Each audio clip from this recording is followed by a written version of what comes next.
understand from manager or head coach Trip Tobin that Wiggins is returning after 3 weeks at basically a baseball camp down in Florida. We'll see if that has him raring to go tonight. And Austin Bartley will be in center field tonight, so a couple of new faces in that Hornet lineup. We'll see if that can help them to keep the bats going as you look at their scoring.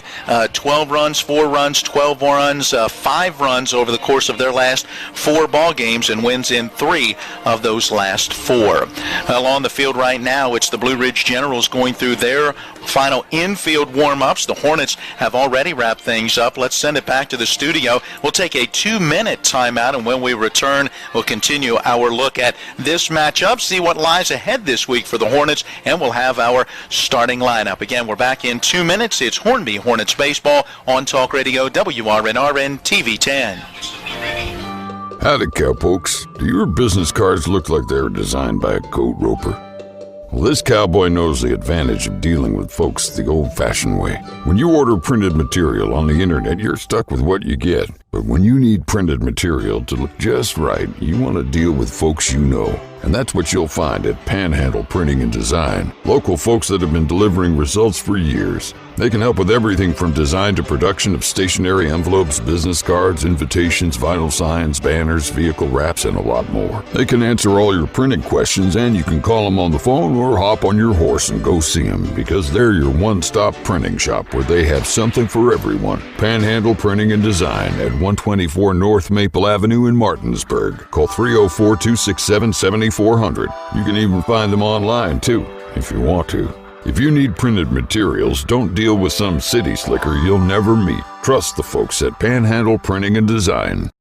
Hi, this is Eric from Hagerstown Ford. I keep telling you that Hagerstown Ford has completely changed the car buying experience forever. And with a return policy easier than Walmart, Hagerstown Ford has a goal to deliver 350 cars and trucks per month. And when I say deliver, I mean deliver to you, where you are, just like Amazon does. And if you don't want it, return it. No questions asked. The only way Hagerstown Ford can accomplish this extremely aggressive goal is to make the car buying process fast and easy. We simply refuse to play the dumb back and forth games that most dealerships want to play. There's absolutely no reason for you to waste your precious time at a car dealership. I assure you, there is no dealership from Winchester, Virginia to Washington, D.C. that can beat our price. There's no dealership that will allow you to return your new car if you don't want it. Hagerstown Ford absolutely has the best price, and we'll bring the car to you. And if you don't want it, return it, period. No questions asked. There's no reason to buy anywhere else. Visit HagerstownFord.com to schedule your VIP experience and get your new ride delivered to you. Contact dealer for details. We welcome you back into P.O. Faulkner Park. Gorgeous evening for some baseball action as the Hornby Hornets entertain the Blue Ridge Generals. The Hornets coming in 5 wins and 3 losses. You look at the run production, Matt, in those 5 wins, 6 runs, 6 runs, 12 runs, 12 runs, 5 runs. You look at those losses and 3 runs, a shutout, and just 4 runs. If they can get the bats going, they've obviously had success. Hey, you hit the ball, score some runs, you're going to win a lot of ball games. And again, we've talked about it in every matchup so far. This is a team that is going to hit the baseball, and they're going to hit the baseball very, very well, and they have the ability to score a lot of runs. It was just a matter of the bats catching up, I think, at the beginning of the season. Again, this is a unique summer league. This is a lot of kids that either had very abbreviated seasons at the collegiate level or didn't really have a season at the high school level, so you come off of 3 months of really just hitting off a tee or hitting in a cage when possible, and now you're facing some pretty good pitching from around the area. The bats were going to be what needed to catch up, and I think hopefully they're starting to here for the Hornets. Well, and when you look at the Blue Ridge Generals, they're very similar, although they've won some relatively low-scoring close games, 4-1, 5-0, 3-2, 3-1. They've found a way to get some big wins, just couldn't find a way to hold down the Hornets the last time these teams met. It was a 1-1 game going into the top of the 5th inning, and Blue Ridge put 4 runs on the board, took that 5-1 lead, only to see the Hornets put 6 on the board in the 5th, and they added 5 more in the 6th inning to go on for the 7-run victory. Yeah, and it was a big grand slam for Mason Lance that really broke that game wide open as part of that 6-run inning late, and it was really a tale of two halves of a game. The first couple of innings was really pitched really well on both sides, and the bats just hadn't caught up. And then you saw the last 3 innings, and you would have thought it was a home run derby, or hey, let's rack these runs up. And it just took a little while to get there, hoping for, again, a little bit of mix of both of these tonight.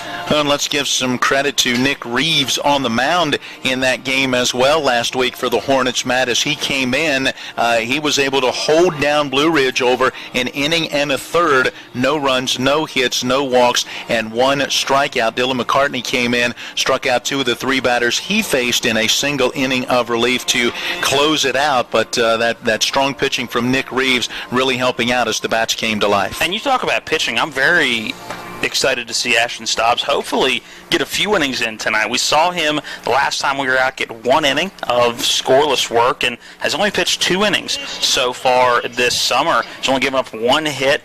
Strikeout to walk ratio has been 2-1. Again, you're only seeing 2 innings of work, but I'm hoping we get to see him for at least 3 tonight. I'd like to see 4, but I'd like to see him go out and have a good outing here tonight, not an inning here, inning there like it has been so far this season. Yeah, I would imagine as we're at this point of the year now, what you're talking about, game number 9, that this may be that opportunity for these guys to stretch out just a little bit more in that pitch count, and you can't ask for better weather to be able to go out and do that on this Tuesday evening. We've got sunny skies, and currently the temperature 85 degrees. The good news, humidity only 35%, so it's a great evening for some independent baseball.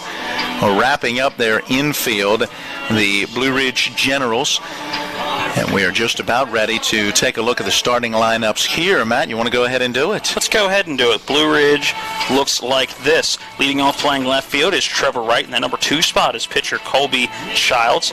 In the number 3 spot is third baseman Sean Garvin. Jack Reisenweber will be in the cleanup spot playing second base. Cayman Gonzalez batting 5th, playing shortstop. Batting 6th is center fielder Jack Taylor. Batting 7th is first baseman Matt Williams. In the number 8 spot is catcher Ryan Miller. And closing out the batting order is Dan Copenhaver playing in right field, batting the number 9 spot. For the Hornby Hornets, in the leadoff spot is Noah Wiggins. His first action of the summer with the Hornets. He'll start in left field. Batting second, playing shortstop, is Josh Rush. DHing for the pitcher tonight is Brady Weaver. Again, that pitcher is Ashton Stobbs. In the cleanup spot is first baseman Mason Lance. Batting 5th, third baseman Cullen Horowitz. In right field, batting 6th is Trey Sine. Catching and batting 7th is Ben Bartles. In center field is Austin Bartley, who will hit 8th in the order. And closing out the batting order, playing second base, is Chase Anderson. Helen, you mentioned earlier some of those pitching numbers for Ashton Stobbs. How about for the starter for Blue Ridge, Colby Childs? No wins, no losses, but just a 1.62 ERA. He has worked 4 and a third innings so far this season, allowing just 1 earned run, 2 total runs on 4 hits, and he has struck out 6 and not walked a batter. So this has been a Hornets team, Matt, as we've had a chance now to broadcast 3 games. This will be our 4th one for the summer, that has taken some pitches, that has made pitchers get deep into counts. We'll see if they're able to do that today against Childs, or if they're going to have to swing early because of the way Childs throws strikes. Well, I think the key to both of these guys on the mound, meaning Childs and Stobbs, is going to be to throw strikes. We've seen this year, while there's been back-to-back innings or even 3 out of 4 innings, we've seen good pitching, guys throwing strikes on both sides. We've also seen some 2-3 inning stretches where guys have just struggled to find the strike zone. I think the key tonight is to just throw strikes, make your defense play good defense behind you, and get ground ball outs, get pop fly outs, and if you can manage to paint the quarter a little bit and throw some off-speed stuff, fool the hitters, get some strikeouts. But at the end of the day, throw it over the plate, make your defense do their job, and make the hitters have to work to get on base. Don't give them free bases. Well, and as you mentioned, the defense playing behind a pitcher, when you are consistently throwing strikes, your defense tends to be up on the balls of their feet, right? They're ready because you know any pitch could be put into play. When you get into that situation where you're nibbling on the corners, can't quite find the zone, walking batters, that really does hurt your defense as well. It does. It makes the defense sit back and go, okay, is this one going to be out of the zone too, or is this one going to be down the heart of the plate? But I think what makes what we've seen so far this summer a little bit different is you get to those 3-0 counts, those 3-1 counts, you see a lot of hitters have the green light, so you have to be on the balls of your feet, have to be ready for anything to come at you no matter what the count is, because there isn't a count that we've seen so far this summer that hasn't been a green light for a hitter. We mentioned the starting lineups, the managers or head coaches, as they may be called at this level, meeting with our umpiring crew, going over some of the ground rules here at P.O. Faulkner Park and getting ready for action here. It's Mike Smith, who is the manager for the Blue Ridge Generals. Last time they were here, he was flying solo. I did see he has an assistant coach that was hitting some fungos earlier, but he did not identify him on the lineup card. Trip Tobin, John Lowry Jr., Ethan Greenfield, and Andrew Stevens are the coaches for the Hornets. All right, as we pause for the anthem here, we'll be back in 2 minutes.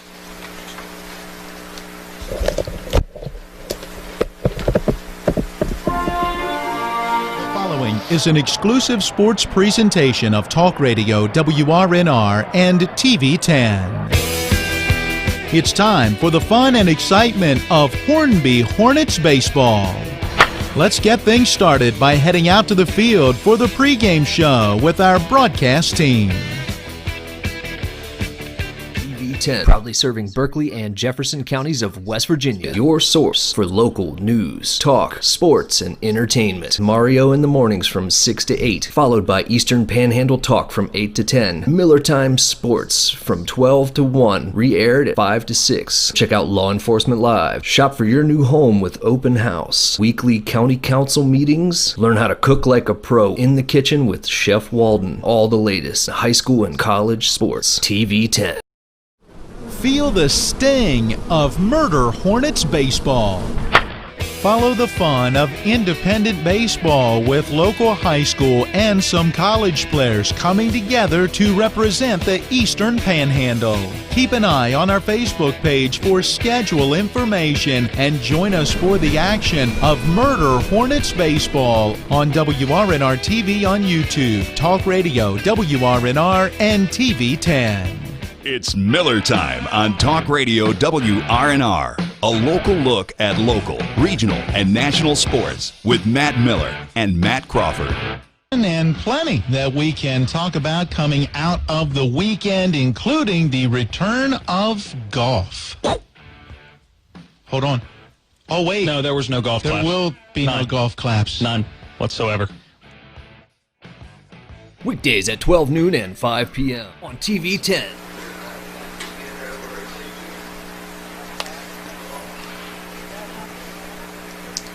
We are back once again here at P.O. Faulkner Park, where along with Matt Crawford, I'm Matt Miller, John Alderton running our TV 10 camera, Natalie Comer, our on-site producer, and back at the studio, it is Donald Kenny as our studio producer and engineer for today's broadcast. Ready to go as towing that pitching rubber is Ashton Stobbs, and the big right-hander delivering that first practice pitch a little inside to a right-hand batter as it bounces off the mid of Ben Bartles, and the defense behind him getting in their final warm-ups as we are just about ready to get this one underway.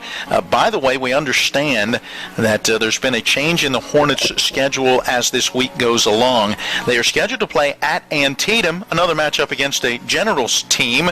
That is tomorrow, and it's at Antietam. Not sure where they are playing their games. I heard it might be Williamsport High, but nonetheless, that is the matchup tomorrow. Then on Thursday, they were scheduled to play at Romney. We were here last week when Romney was here, and that was a team that was still looking for a field. It had actually been practicing in a hayfield, and they still haven't been able to get a field, so we understand that Romney game will actually be back here on Thursday of this week. And then on Saturday, the Hornets will go to Falls Church, and then on Sunday, again, be right back here at P.O. Faulkner Park, a 1 o'clock, 3 o'clock start for doubleheader action against PBR. That should be a fun one.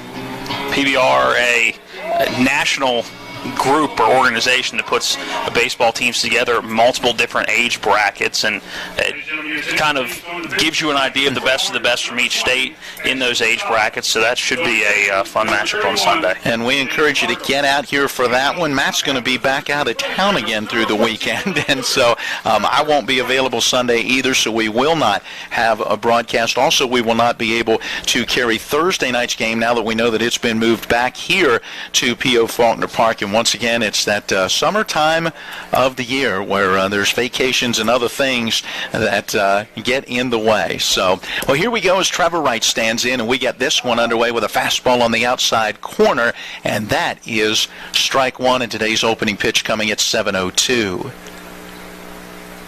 Second delivery on the way, came right back to that same spot again. It's a called strike, 0-2 to Trevor Wright. You like to see that early for Ashton Stobbs. Again, the key is going to be throwing strikes, getting the ball over the heart of the plate, and so far Stobbs is doing that. Off-speed pitch, this one hit foul and out of play down that first base side, count 0-2. Wright very solid in the leadoff spot. 7 hits in 16 at bats. That's a .438 average. No homers, no runs batted in. Takes this pitch just a bit up and in.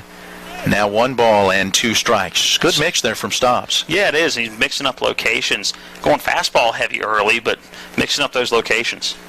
That 1 ball, 2 strike pitch in on his hands, popped him up foul. Again, it's out of play off the first base side, and the count holding it a ball and 2 strikes. Stobbs has come out throwing strikes. He has. This is going to be but a good battle by Trevor Wright in that leadoff spot, as he has drawn 5 walks on the year. And it's going to see at least 6 pitches as here's pitch 6. And this one a ground ball towards the hole between third and short, cut off by the third baseman. Throwing on the run, a nice play by Cullen Horowitz. A low throw, but Mason Lance pulls it right off the top of the dirt, and Trevor Wright grounds out by just a half a step. And that was a great play by Cullen Horowitz, moving to his left and then having to pop up, kind of twist his body at an awkward angle, throws a little bit low. A good dig out by Mason Lance over at first base. 2 guys that know each other pretty well with the corner infield. Both guys Jefferson Cougars. So the first batter retired as it brings up Colby Childs.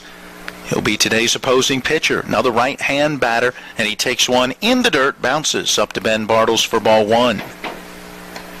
Childs right now 3 hits in 16 at-bats so far on this season. That is a .188 average. No homers, 3 driven in. Swings through this one, and the count now at 1 ball and 1 strike. Childs has walked 4 times, has struck out twice, so his on-base percentage upwards of 300. Here's a swing and a miss as the count moves to 1 ball and 2 strikes. Stobbs going right after batters so far, has gotten ahead on both so far. See if he can get a punch out here of Childs. The 1-2 delivery took a little something off. There's that breaking pitch down and away from the right-hand batter. Childs was fooled, waves and misses, and that is a strikeout. Yeah, and he's been predominantly fastball so far, has Ashton Stobbs, and changed up, saw a little bit of movement on that pitch, started right down the heart of the plate about knee-high, and just trailed away from the batter, ended up in the lefty batter's box before it was all said and done. A good pitch by Stobbs, and so far 10 pitches to the first 2 batters, but moving pretty efficiently. So it brings up Sean Garvin. First pitch swinging, lines it right back towards the pitcher, in and out of the mid of Ashton Stobbs off the first base side of the mound in the grass. He picks that one up and throws on to first in time to get him. Popped out of the glove, which was really defense more than anything. Popped out of the glove, and he almost was able to bring it in with the bare hand. Ended up hitting the grass, but calmed down, made the throw, and made a good one as a 1-2-3 inning to start it off for the Hornets. Yeah, nice pitching and nice defense there at the end for Ashton Stobbs. Blue Ridge goes in order, and their first at bat will add to the bottom of inning number 1 after this 60-second break. It's Blue Ridge 0, and your Hornets coming to bat.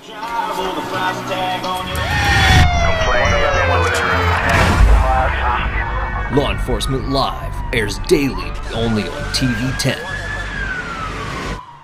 I was asking if you had anything that would stab me. You could get it. Hold your head.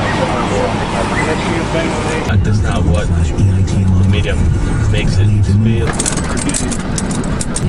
We're here to help.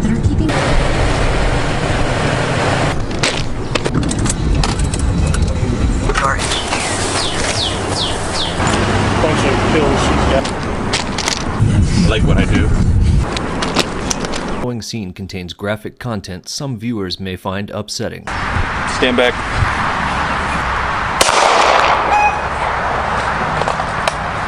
That's sad. New episodes, Wednesdays, 8 p.m.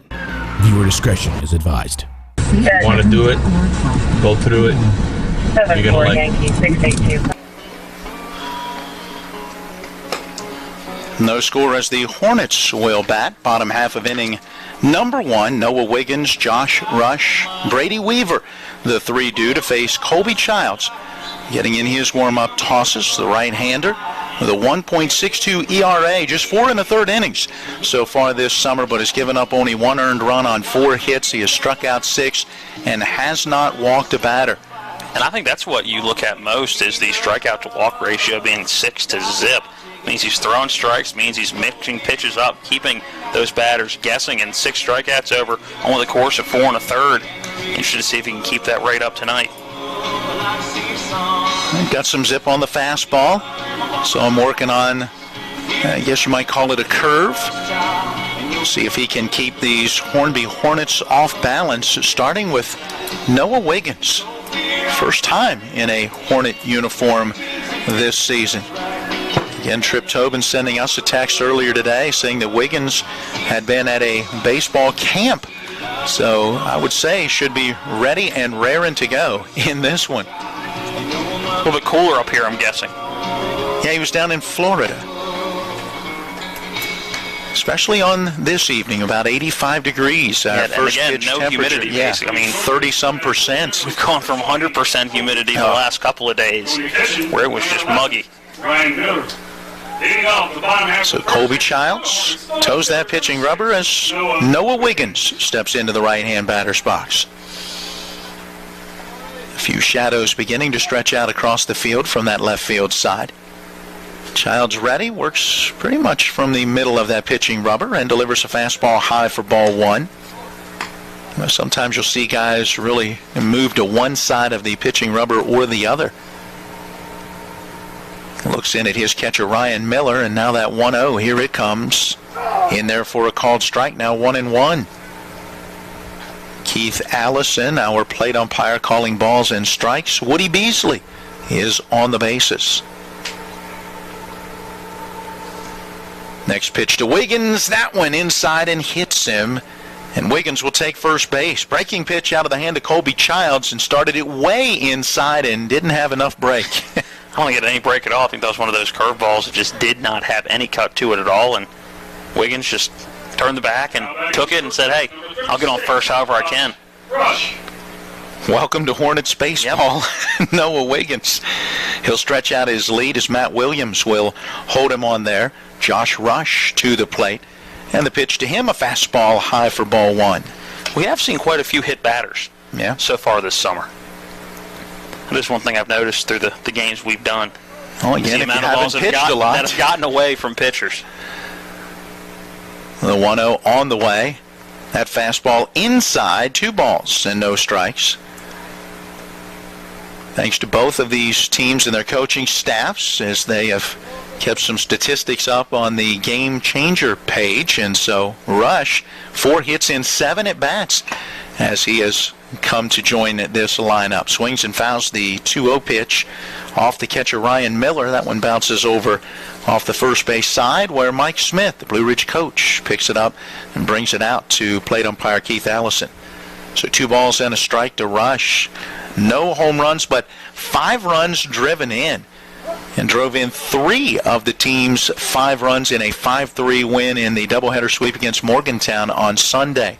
Rush takes this one up and in, and it's 3 balls and a strike. And Rush, a guy that's getting on base, hitting the ball very well, but getting on base total at a clip of 667. No walks, but has been hit twice. We talked about hit batters just a few pitches ago, and he's been plunked twice so far. Toss over to first to try to keep Wiggins close. No sunglasses for Matt Williams looking into the sun over there at first.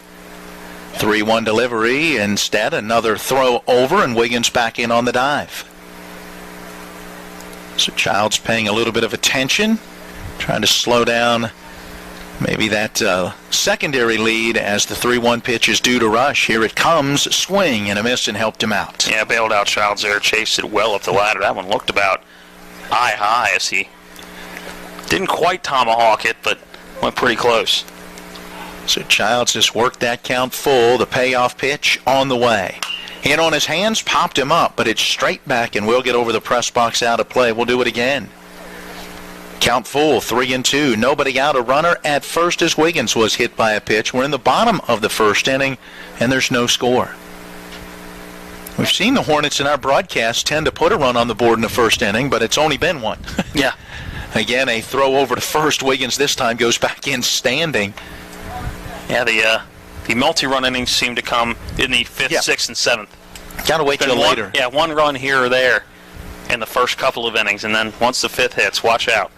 Payoff pitch to the plate, swing and a miss. No, it is a foul tip, but hung on to by Ryan Miller. Either way, it goes down as a strikeout. Rush, who was ahead in the count 3-1, strikes out on 7 pitches for the first out of the inning. I think that was a little two-seam action by Childs. It was a fastball, but had a little bit of movement coming in, so I think it may have been a two-seam coming in. Good pitch, just enough movement to fool Josh Rush.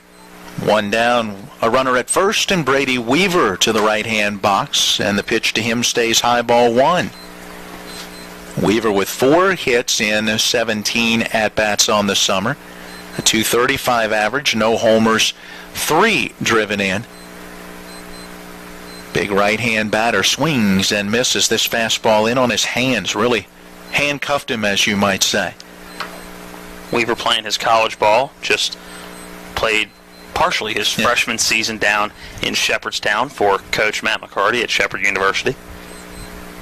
The 1-1 pitch. There goes the runner. Swing and a miss, and the throw down. And did they get him? No! It was Camian Gonzalez, the shortstop, cutting across, feeling that throw from Ryan Miller, trying to get a tag down, but a nice slide by Wiggins, able to kind of duck and get underneath of it. Yeah, must have avoided it just a bit. Looked like the ball beat him there by a split second. It was a bang-bang play at second base, but a good job by Wiggins avoiding the tag of Camian Gonzalez. It was a strike at the plate as Weaver took a hack at it.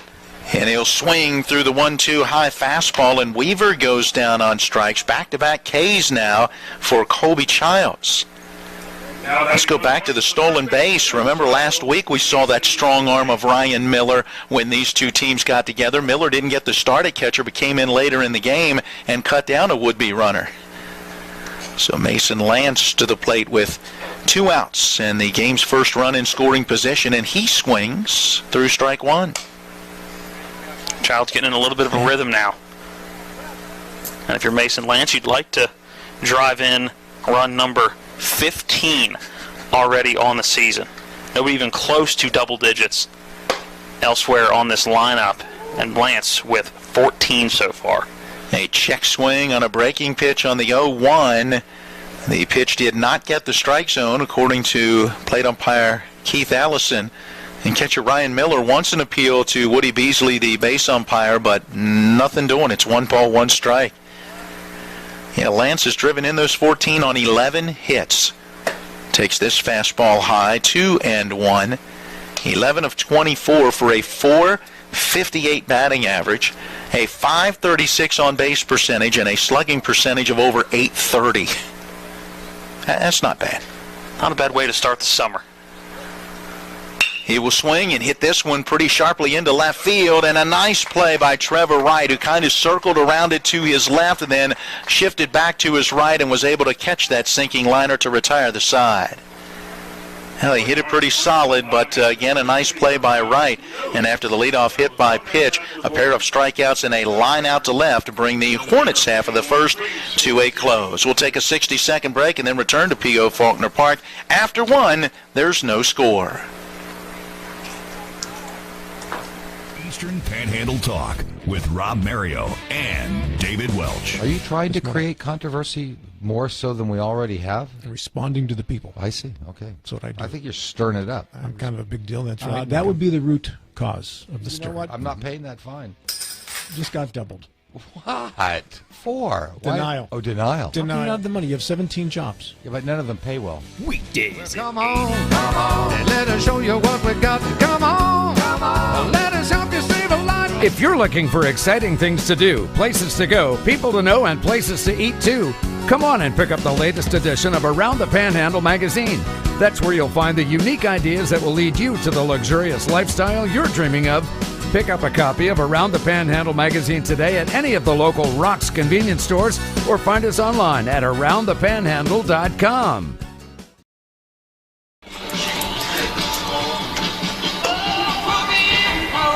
Well, no score as we go to the top of the second inning. It's the 4, 5, and 6 hitters due for the Blue Ridge Generals. Jack Reisenweber, followed by Camion Gonzalez, and then Jack Taylor. They will face Ashton Stobbs, who in that first inning, Matt, we had him at just 11 pitches and 9 for strikes. Very efficient. Very, very efficient. Jack Reisenweber playing for the Generals tonight. Again, you'll see him in both dugouts throughout the year playing second base for the Generals tonight. And the first pitch from Stobbs taken for a strike. As the Hornets were still trying to get everything together and know that they were going to have a sponsor and a team and so forth, Reisenweber had been approached about playing for the Generals and had made that commitment.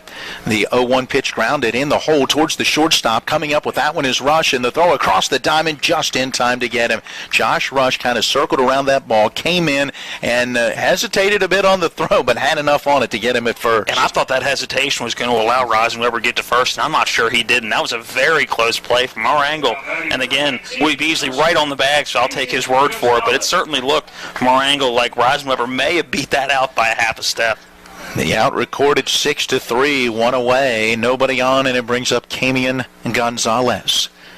The pitch to Gonzalez, a fastball knee high on the outside corner for strike one. That is a perfect location to a righty. If Stobbs can get that call all night and keep that fastball right there, not a whole lot of righties going to be able to do with that. 0-1 pitch, and it's grounded again slowly towards the shortstop. Rush has this one and the throw across in plenty of time to get him. Cullen Horowitz at third was cutting over. I thought he was going to take that. We're not sure if Rush may have said something to him as Horowitz let it go by and Rush made the play. I think he had to, because at the last second Horowitz picked that glove up very quickly.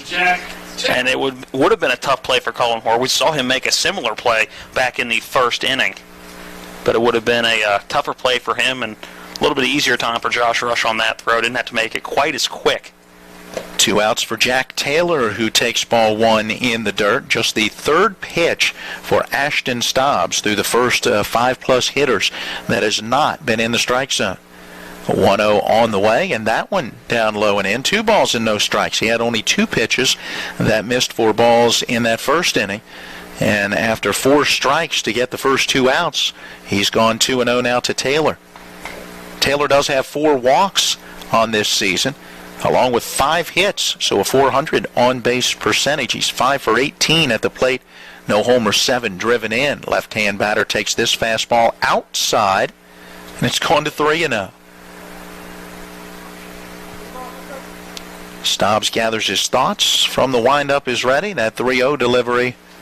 The old automatic, as you call it. Hey, that's not automatic anymore. Guys are taking a hack at that now. Again, we've seen more 3-0 green lights this summer. Yeah, Taylor, which, again, is guys just getting to swing the bat a little bit. Taylor watches the next one go by, and it is a strike on the outer edge. It's gone full 3-2. See if Stobbs can battle back and get the out. Payoff delivery. Here it comes, fouled into the netting. Just to the left side of the broadcast booth. We'll do it again at 3 balls and 2 strikes. Taylor had a single to drive in, a couple of runs, went 1 for 3 when these teams got together last week. He stands in the box awaiting. Here's that 3-2 delivery. Swings and hits this one on a soft liner right at the shortstop. And Josh Rush makes all 3 putouts in this half inning. You have yourself a inning, Mr. Rush. 2 ground ball outs and a quick line out to end the inning. And now 6 up, 6 down for Ashton Stobbs, starting very strong in this one. We will head to the bottom of inning number 2 after we take a 60-second break. It is still Blue Ridge nothing and the Hornby Hornets nothing.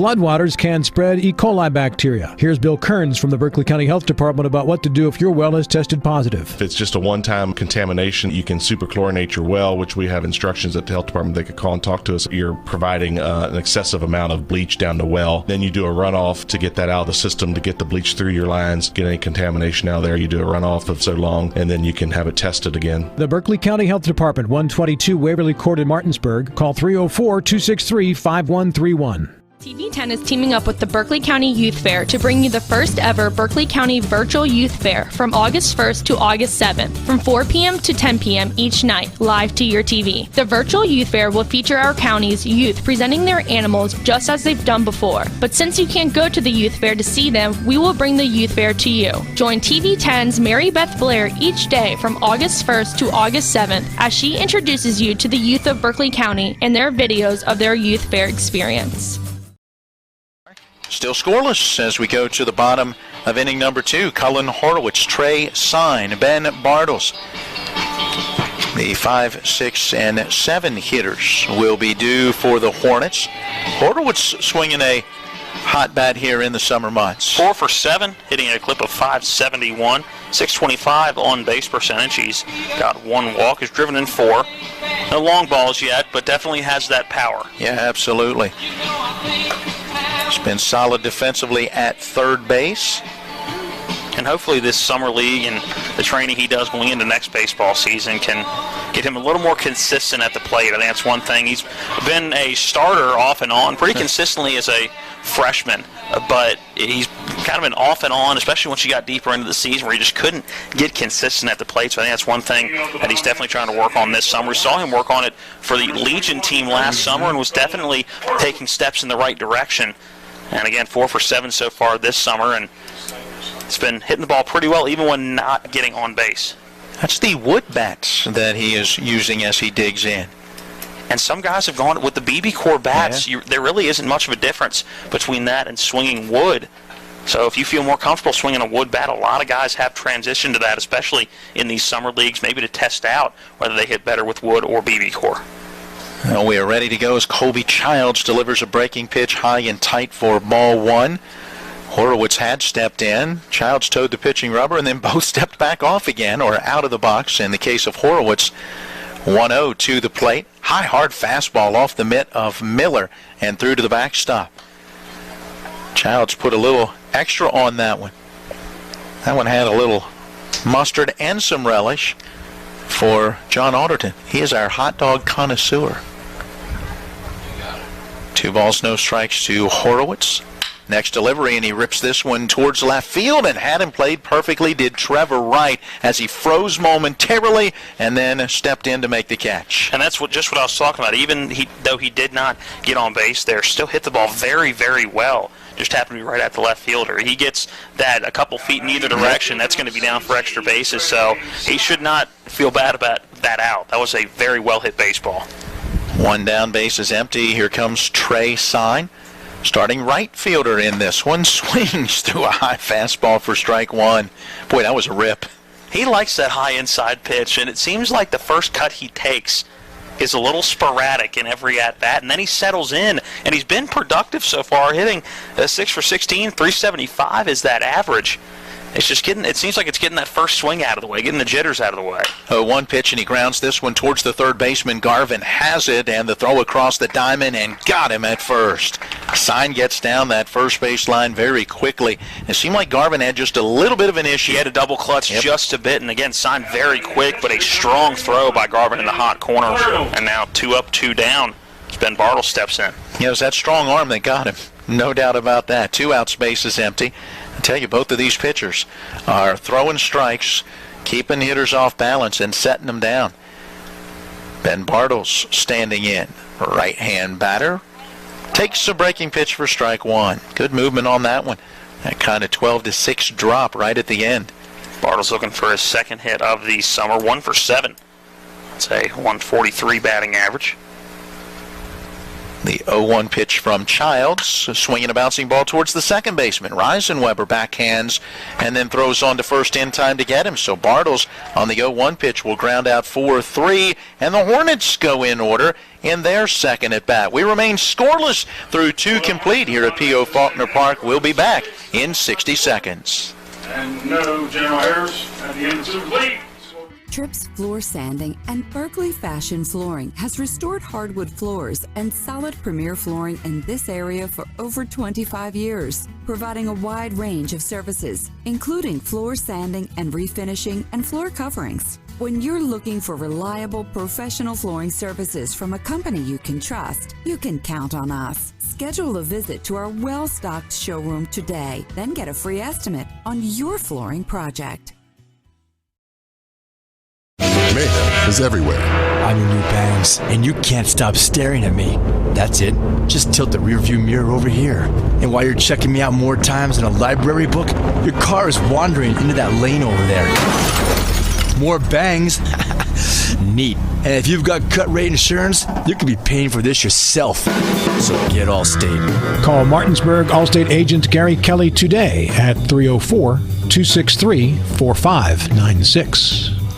2 innings, and neither team has been able to dent the scoreboard. In fact, we've yet to see a hit. The only base runner coming for the Hornets in the first inning, as Noah Wiggins was hit by a pitch to get things underway. Outside of that, it has been the pitcher's duel. We will head to the top of the third, and Matt Crawford is in with your play-by-play. Thank you, sir. And you talk about the pitcher's duel, 22 pitches so far for Ashton Stobbs as he comes back out for his third inning of work. On the flip side, just 25 pitches thrown for Colby Childs, so very efficient so far. 17 of those 22 pitches have been strikes for Ashton Stobbs, through 9 strikes in the first inning on 11 pitches, 8 strikes in 11 pitches in that second inning. Leading off here in the top of inning number 3 is Matt Williams, playing first base today for the Generals. He is hitting at a 1-for-4 clip. That's 250 in the average column. Here comes the first pitch from Stobbs. That one low for ball 1. Williams did not play in the lineup a week ago when these teams got together. Out of the windup, Stobbs working relatively quickly, delivers that 1-0 pitch, and that catches the corner. Strike 1. Again, if he can live right there all day, that is a productive spot. Paying that lower outside corner. Ready with the 1-1. Here it comes, trying for that same spot. Misses just a bit low. Count out 2 balls, 1 strike, and it seems like he's trying to go after that spot every pitch so far in this at-bat.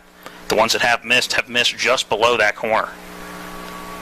Ready with the 2-1. That one an off-speed pitch. This one high and inside for ball 3. Now Williams ahead in the count, 3 balls, 1 strike.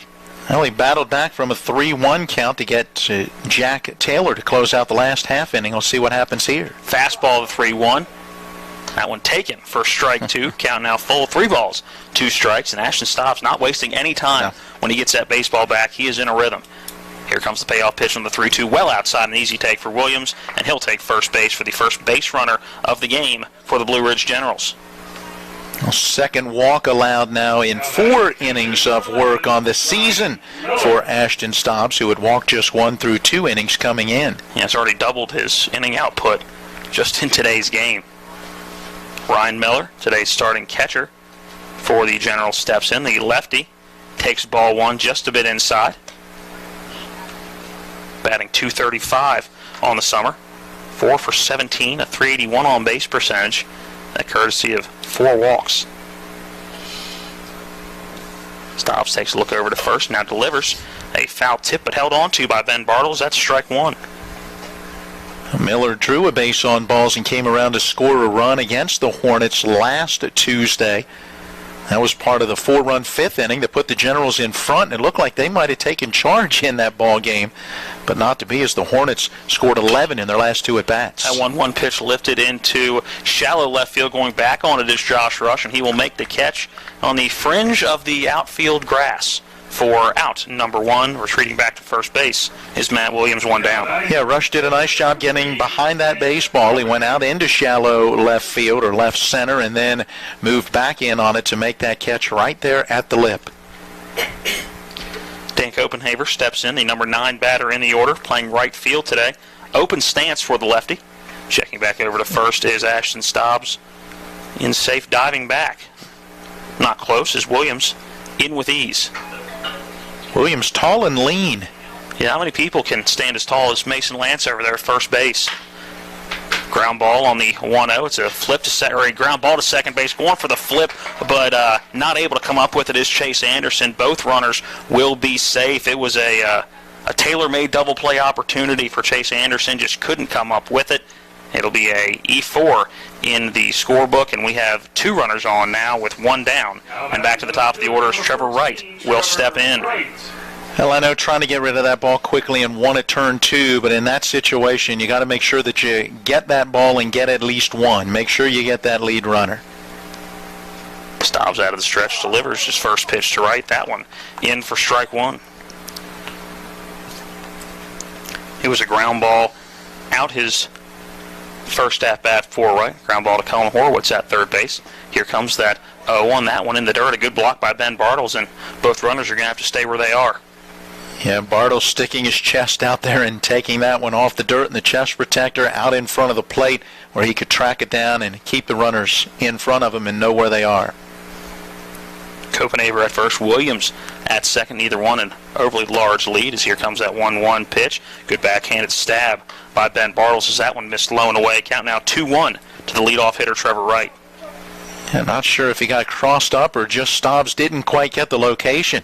That was a nice snag there by Bartles. Here comes the 2-1. This one a chopper to the shortstop. Up with it is Rush. He will make the easiest play.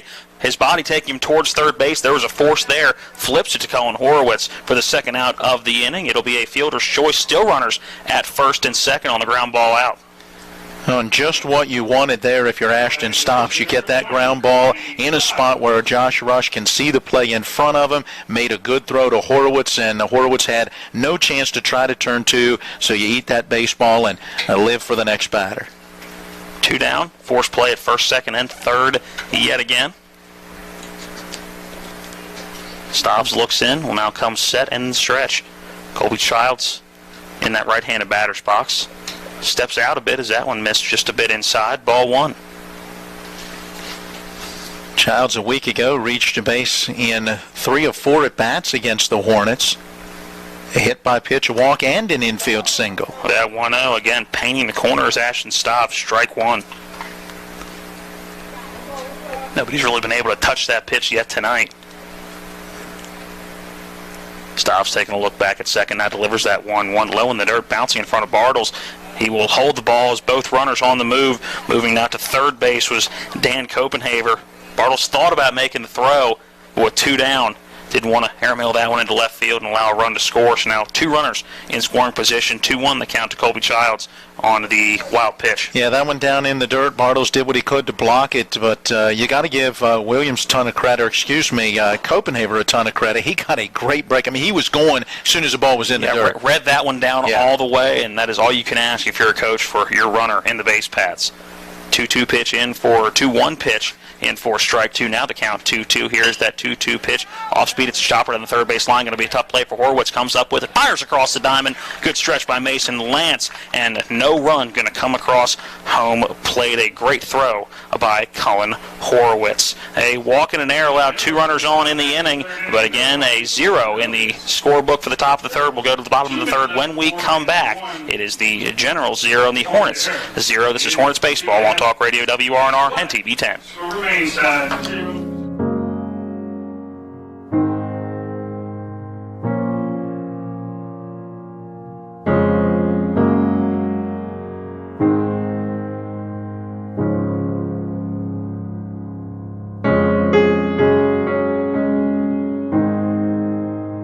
To prepare for what's next or to plan ahead, we're here. Brown Funeral Home, a legacy of service since 1880.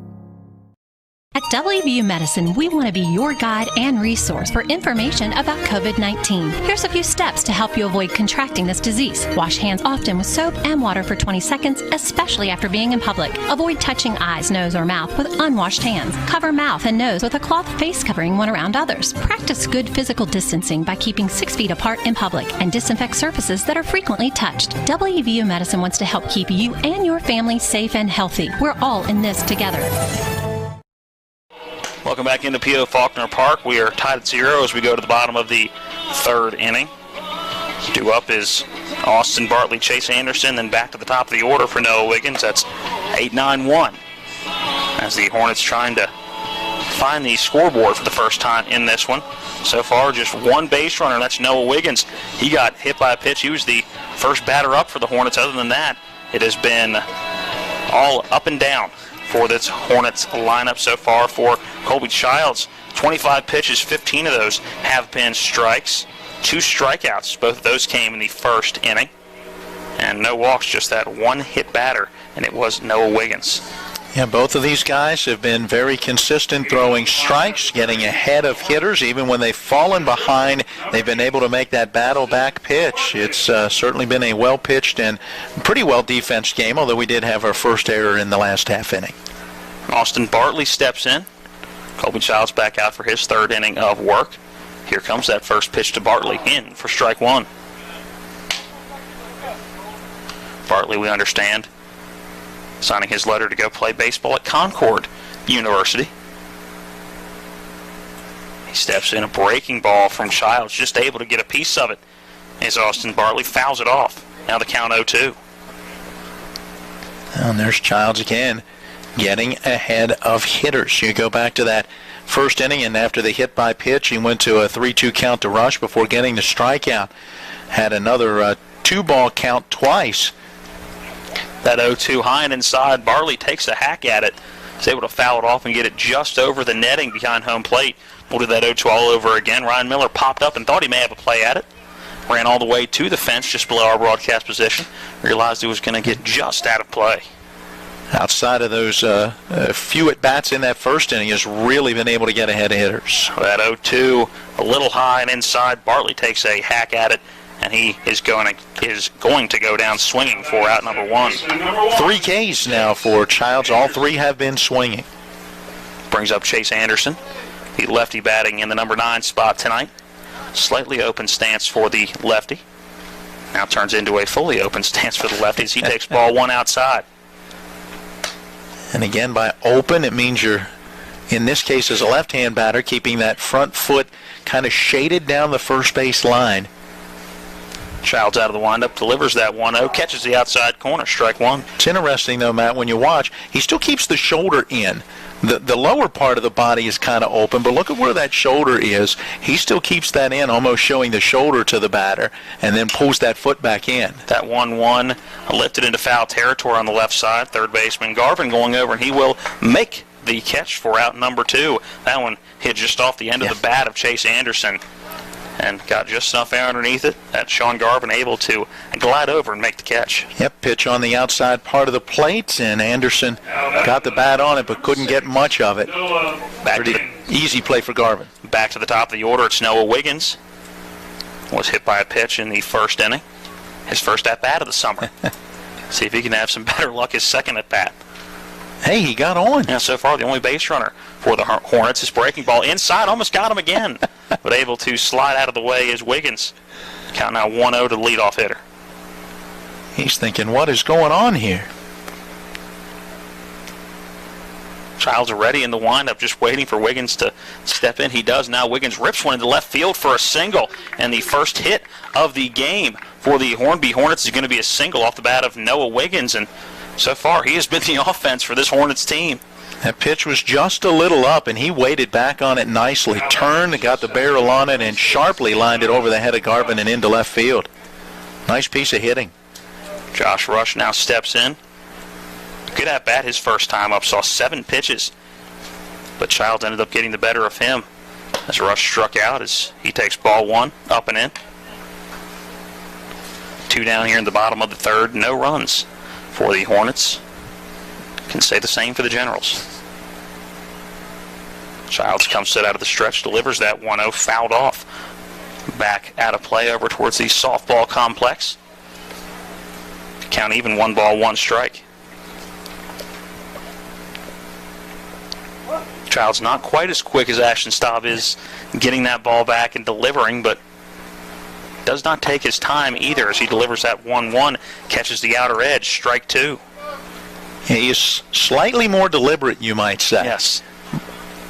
Just a different rhythm, but he's certainly in a rhythm. Each pitcher has that rhythm they like to stick in. And now 1 ball, 2 strikes. Here comes that 1-2 rush, rolled over it, and chops it foul down that third base line. We'll do the 1-2 again. Child's really mixing him up well. You know, that fastball, then that one, the breaking pitch away. He's worked inside, he's worked outside. I mean, Ashton Stobbs, you could say the exact same thing. Both of these guys have done a nice job keeping hitters off balance. Wiggins gets that lead off first.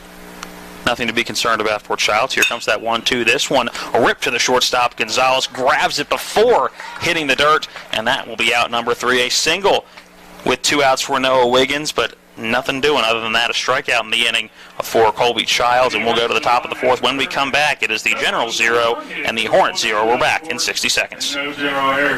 4 new car dealerships and 4 used car dealerships in 3 states. Parsons is the largest used car and fastest growing new car dealer in the tri-state area. Take Parsons Ford with huge savings on hundreds of new Fords, financing from 0%. Parsons' goal of financing for all. And Parsons' famous above market trade-in allowances that help make Parsons #1 for used cars too. See why so many won't buy anywhere but Parsons Ford in Martinsburg. We became #1 by making you #1 first. Parsons. It's Miller time on Talk Radio WRNR. A local look at local, regional, and national sports with Matt Miller and Matt Crawford. And plenty that we can talk about coming out of the weekend, including the return of golf. Hold on. Oh, wait. No, there was no golf claps. There will be no golf claps. None whatsoever. Weekdays at 12 noon and 5 p.m. on TV 10. Welcome back into P.O. Faulkner Park. Going to the top of inning number 4. Tied at 0. It's been a pitcher's duel so far between Ashton Stobbs and Colby Childs. Neither one really giving an inch. It was the first hit of the game for the Hornets with 2 outs in the top or the bottom of the 3rd. A 2-out single for Noah Wiggins. And no hits so far for the Blue Ridge Generals. Trying to change that is Sean Garvin, who will lead off the top of the 4th. Garvin hit a hot shot back to the pitcher, Ashton Stobbs, back in that first inning. Stobbs able to corral it and throw it over to first for out number 3. First pitch to Garvin is a ball on the inside. Out of the windup is Stobbs. Ready with that 1-0. That one inside again. 2 balls, no strikes. 41 pitches through 3 for Ashton Stobbs. Now up to 43 pitches. 27 of those have been strikes. Out of the windup again is Ashton Stobbs. Ready with that 2-0. That one misses high. 3 balls, no strikes to Sean Garvin. And Matt, it really has been the first batter of each inning that has caused Ashton Stobbs the trouble he has seen, even if it's not allowing guys on. It's been throwing the most amount of pitches to a batter. Is at 3-0. A swing and a miss for Sean Garvin for strike 1. Yep, a green light on a 3-0. He did not make contact, and let's see if Stobbs can battle back. Looks in, gets that sign. Here comes a 3-1. That one, a strike on the inside corner. Count runs full 3-2. Good battle back for Ashton Stobbs. Yeah, certainly not right down the middle. That was the inner portion of the plate, right in under the hands of Garvin. Would have been a tough pitch to do anything with. Payoff pitch. This one lifted into right field. Trey Sign moving back on it, working with the sun. Goes right over his glove. Ends up going off his foot, getting all the way to the wall, rounding first, going to second. It's a stand-up double for Sean Garvin to lead off the top of the 4th. Tough play for Trey Sign to make in right field, dealing with that sun. Looked like he had a pretty good read on it. Just went right past the outstretched glove. Yeah, it didn't look like he got it right off the bat. You know what I'm saying? There was that brief moment. I don't know if it got into the sun or what, but there was that moment of hesitation, then picked it up. And he's got good speed, but as he continued to go back on it, that ball carried, and as you said, just barely beyond his reach. That pitch a little up and away, and a nice job by Garvin. Went with it. Didn't try to do too much with it. Took it the other way. That'll bring up Jack Reisenweber. Reisenweber, a ground-out victim, his first time up. Stiles comes set in the stretch, looks back at second. Not a big lead as Reisenweber again grounds it to short. And we're going to have a run down. Is not played well by Garvin as he will go to third base, and that'll be a tag out at third. Cullen Horwitz applying the tag. And Sean Garvin just froze on that ball hit to the shortstop. Took a few steps in the wrong direction. Ended up getting in not quite a rundown, just forced to go to third base. Good heads-up play for Josh Rush to get the lead runner. And that out will go 6-5 on the putout. Yeah, you got that ball in front of you. You've got to hold up if you're Garvin there at second base and not end up getting caught in that situation. The only thing I could think of is maybe he thought that was going to be a little further over and get into the hole between third and short. Brings up Camian Gonzalez. Takes strike one on the outside corner. Gonzalez a ground ball out to shortstop Josh Rush back in the second. That was the second inning where all 3 outs were recorded by Josh Rush. I was going to say, that was the Josh Rush second inning. Gonzalez looking for a time, does not get it, has to take a cut at the ball that was on the inside corner. Swing and a miss, strike 2. Held that hand up well before the motion was started by Ashton Stobbs. I was very surprised we didn't get a time warranted at the plate. No balls, 2 strikes to today's starting shortstop.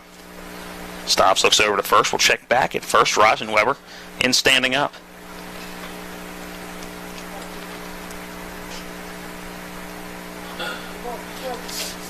Stobbs now looks in. Gonzalez steps in that right-hand batter's box.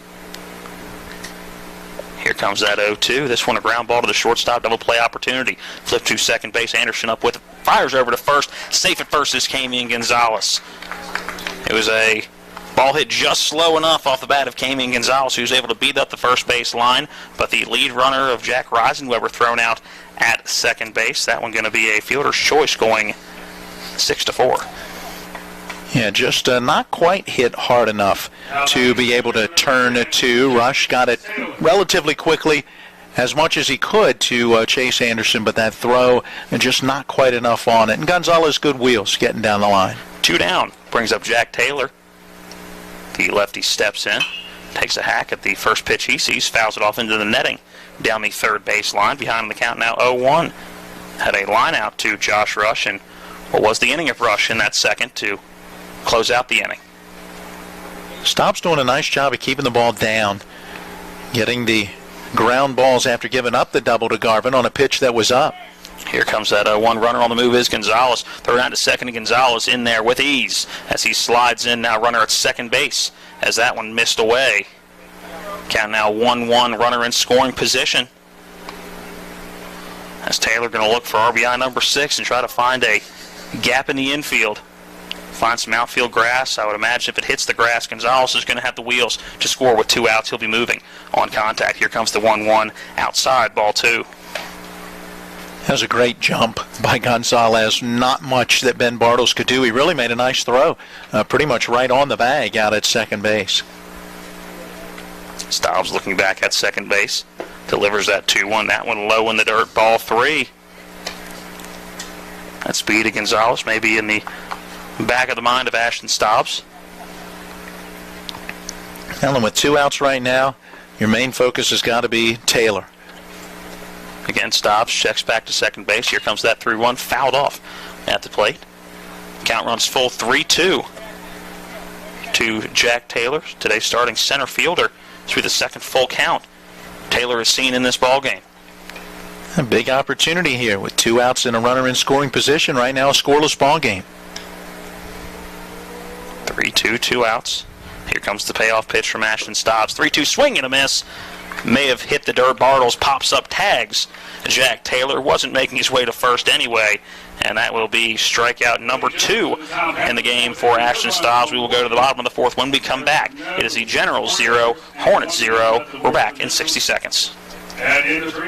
Are you in need of advanced reconstructive surgery following an illness or injury? Maybe you've considered enhancing your physical appearance and reversing signs of aging. WVU Medicine Plastic and Reconstructive Surgery offers a full range of services to help patients look and feel their best. As a board-certified surgeon, Dr. Mohammed Berry specializes in both reconstructive and cosmetic procedures. For more info or to schedule a consultation with Dr. Berry at WVU Medicine Plastic and Reconstructive Surgery, call 304-350-3274.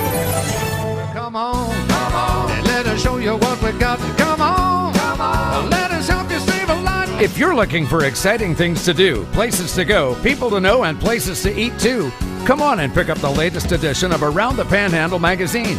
That's where you'll find the unique ideas that will lead you to the luxurious lifestyle you're dreaming of. Pick up a copy of Around the Panhandle magazine today at any of the local Rock's convenience stores or find us online at aroundthepanhandle.com. Welcome back into P.O. Faulkner Park. Tied at 0 as we go to the bottom of the fourth. It has been a pitcher's duel throughout. Colby Childs going to stay in for his fourth inning of work. Ashton Stobbs, his counterpart, just finished his fourth inning on the mound. Stobbs only 2 innings total coming into this contest. So going to increase that innings pitched this summer drastically after this game. Leading off here in the bottom of the fourth is Brady Weaver, today's DH.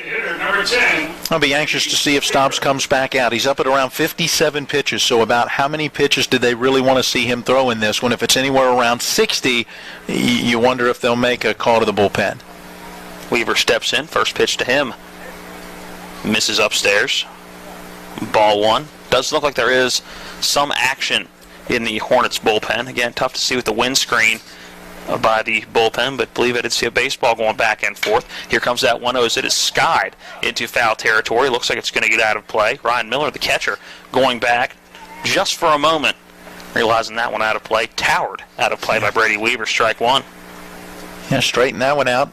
Hit it as far as you hit it high and might have extra bases. Business, yeah.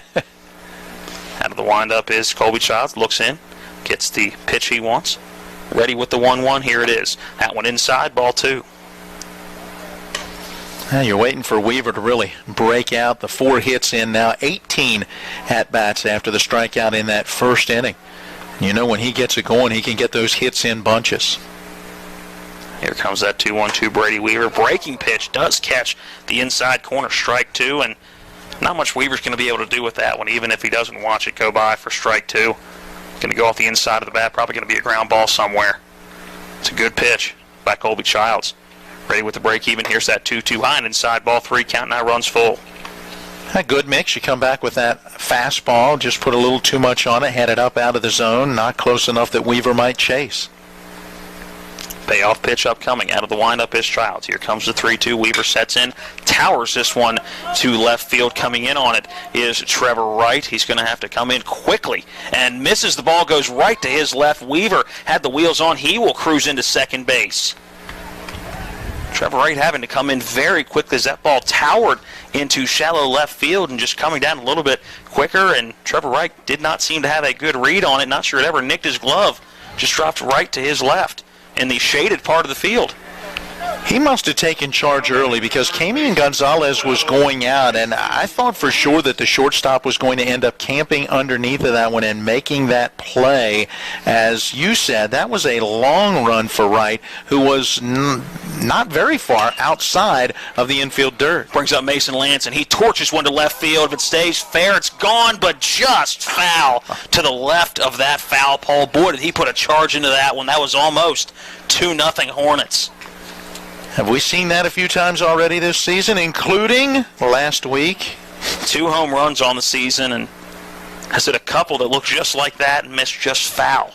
Off the bat, I thought there was no way that one it wasn't going to have him take a trip around the bases. Yeah, just turns into a very long strike 1. One of those home runs, a grand slam as part of a 6-run 5th inning against Blue Ridge last Tuesday, in which the Hornets rallied from the 5-1 deficit and went on for the 12-5 victory.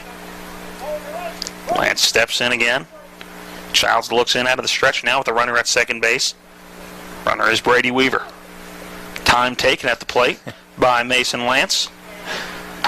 Take a quick check swing as he gets some instruction from skipper Trip Tobin down the third base line. I think Tobin's saying, hey, hit that a little further to the other side of that pole. So otherwise, you got to go up there swinging a hot bat. Here comes the 0-1. That one misses outside, trailing away off the right arm of Colby Childs.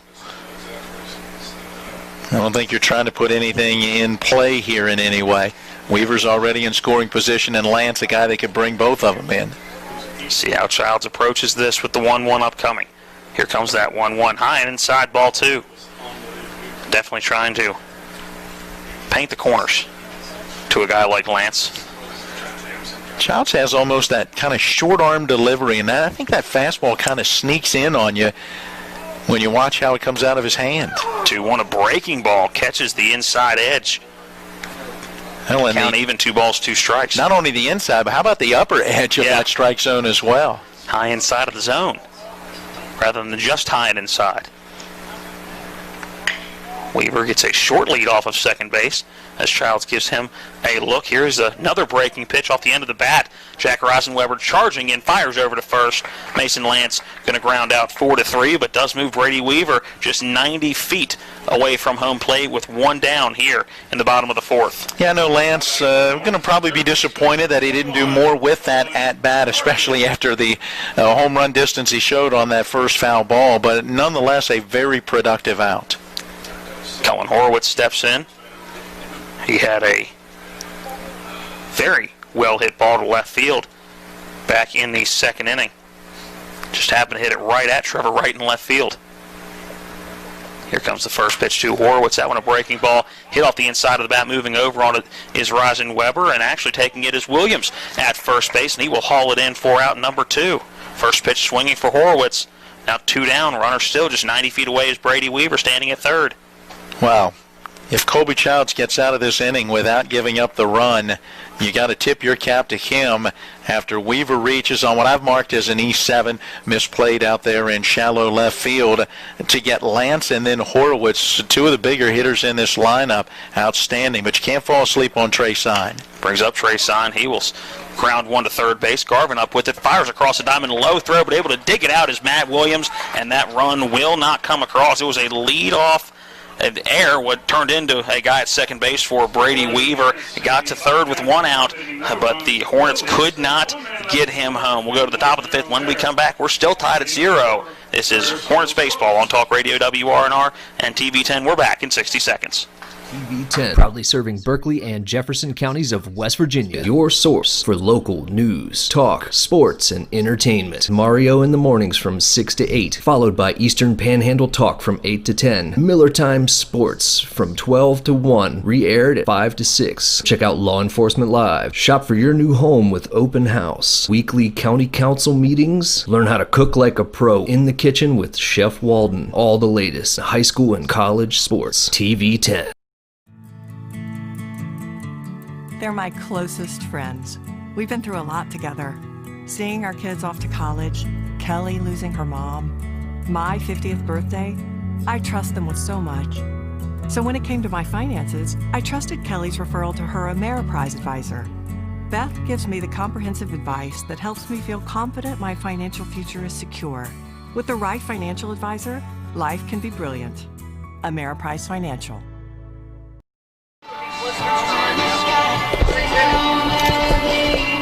Welcome back into P.O. Faulkner Park. A pitching change, our first one of the evening. It is Ryan Fry who will come in relief. And Ashton Staub's going to finish his day with 4 innings pitched, just 1 hit, no runs given up, 1 walk, and 2 strikeouts. Well, for Ryan Fry, as we look down the stat sheets, as the team posts those stats on their game changer page, I do not see his name yet. So this must be the first action of the summer on the mound for Ryan Fry. And we did get an update, as you may have heard coming back in to the inning, from manager Trip Tobin. Apparently the 16U team who is playing at Westminster tonight is leading in the 6th inning 8-2. All right. Set to hit in this inning for the Generals is the 7-8-9. That'll be Williams, Miller, and Copenhaver. Combined so far, they have 2 base runners, a walk, and Copenhaver reaching on an air. Ryan Miller flied out to the shortstop. Ladies and gentlemen, your attention please. Now pitching for the Hornets. Ben Bartle's going to go ahead and have a quick conversation with Ryan Fry. Getting his first inning on the mound so far this summer. Again, at least that's what our records show. That's not even our records, that's their records. We got the stat sheet straight from the Hornets. Fry out of the windup, ready with his delivery to Williams, and that one, strike 1. Always good to see that first strike. Again, working relatively quickly, looks in, gets that sign, and Fry is ready to go. Here comes that 0-1. Again, catches the outer edge. Strike 2. Good start for Ryan Fry. He picked up where Ashton Staub's left off, working that outside corner. Taking some notes. Shrugs those shoulders just before he throws that pitch. Here comes the 0-2. Going for the outer edge again. That one misses off the plate. Ball 1. And Williams tall and lean in that right-hand batter's box. Fry on the mound more towards that first base bag. That 1-2 delivery misses high. Ball 2, count even, 2 balls, 2 strikes. Fry, the Hedgesville Eagle. Again, just does a quick little shoulder shrug just before he pitches. Here comes that 2-2. Catches the outside corner. It is strike 3. Matt Williams goes down looking for out number 1. Yeah, he knew it too. That pitch right on that outside edge. Not sure if Williams was looking for a different pitch or looking for it somewhere else, but he flinched just a moment, let it go by, and knew that was a strike. That'll bring up Ryan Miller. Miller, a .235 hitter coming into the game. The lefty stands in, awaiting that first pitch. Here is the delivery from Ryan Fry. This one a ground ball to the shortstop. Having to lay it a little bit is Josh Rush, and it gets by him in what was a very hard-hit ball up the middle of the infield, and a single up the middle. A single up the middle. Not if you're Gary Gefford. If you're Gary Gefford, you know full well that any ball to the shortstop is one of two things. It's an out or an error. So we'll have to see if the strict, ruling that a Gary Gefford might use would be in effect here tonight in the press box. Dan Copenhaver steps in, watches one low and inside for ball 1. I'm telling you, that's a single out. That's a very sharply hit baseball off the middle. It is. Aaron Byler gives us a single nod. He's a coach in the press box. That's what's going on my score sheet is a single. Ready with that 1-0. That one lifted into shallow left field. Moving over is Noah Wiggins, and he will not make the catch. Moving out of the way was Josh Rush. So must have called Rush off, did Noah Wiggins, and that one dropped right in front of him. So back-to-back singles. 2 runners on, 1 down here in the top of the 5th inning. And a strange play in left field. Wiggins, if you're going to call somebody off, usually means you have that ball 100% into your glove, and that drop would look like 2 to 3 feet in front of him. Yeah, I was going to say that each team has now had a similar type of ball out into shallow left field where a left fielder seems to have taken charge when they maybe weren't in a position to do that, and a ball that I think a shortstop easily could have been able to handle has hit the ground. That brings us back to the top of the order. It's Trevor Wright who steps in. Breaking ball misses high and inside. Bartles popping up to make that catch. Ball 1.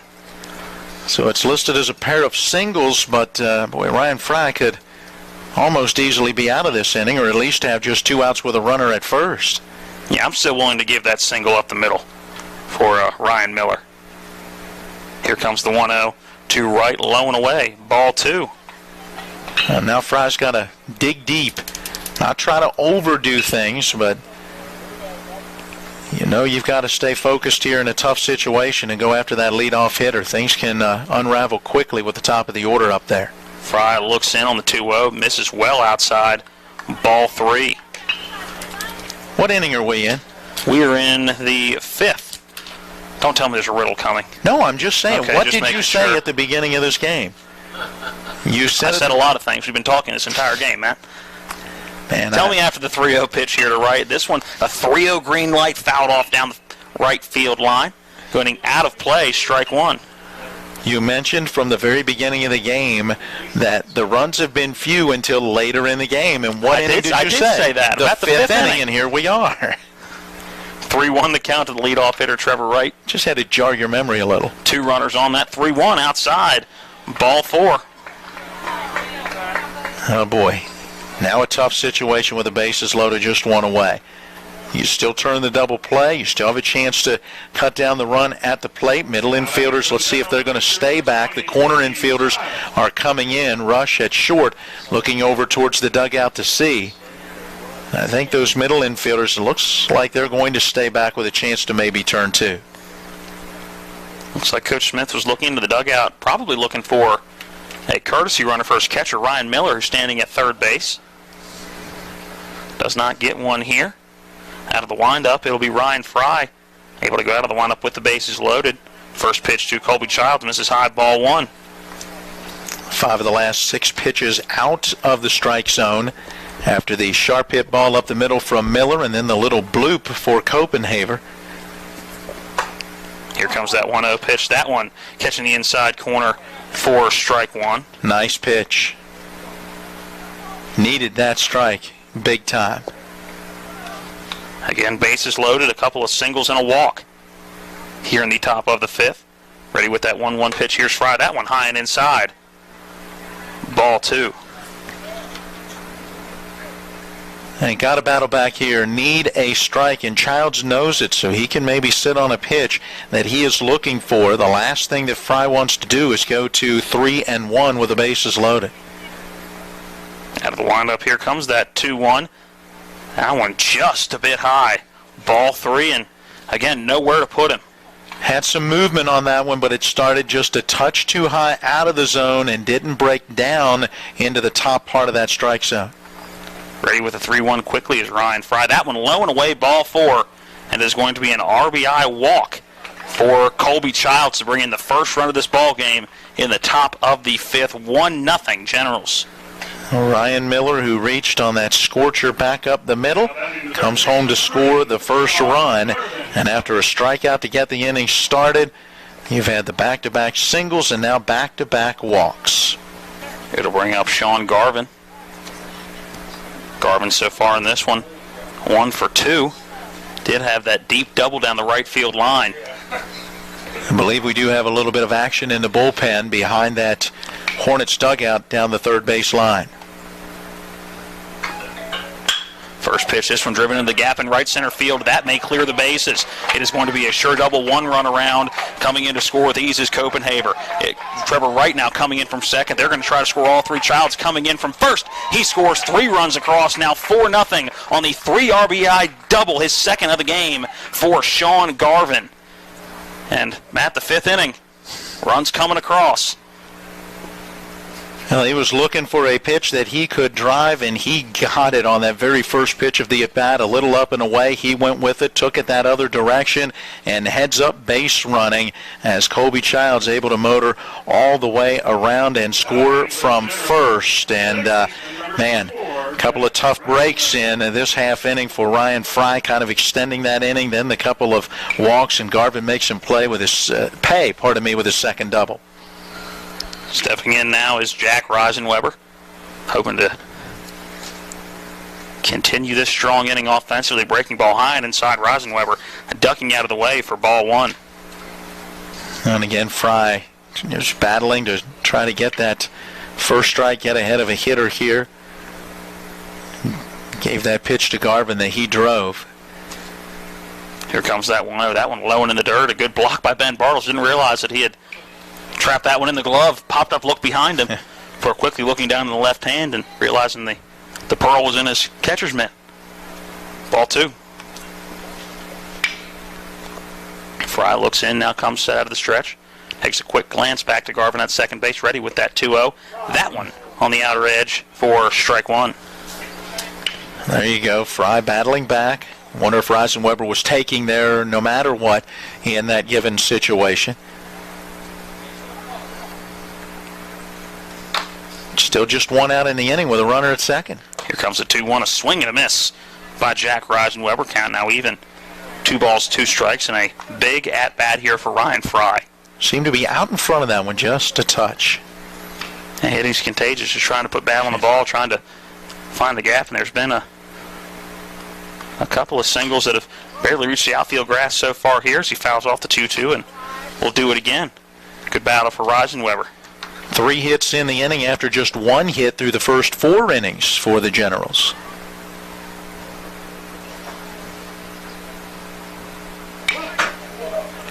Back in place, Fry looks in, gets that sign. Out of the stretch, quick look back at second base. Here comes that 2-2, just off the edge. Count runs full, 3 balls, 2 strikes. Yeah, Ben Bartles, the catcher for the Hornets, asking Keith Allison, the plate umpire, about that pitch location, and was just down and away.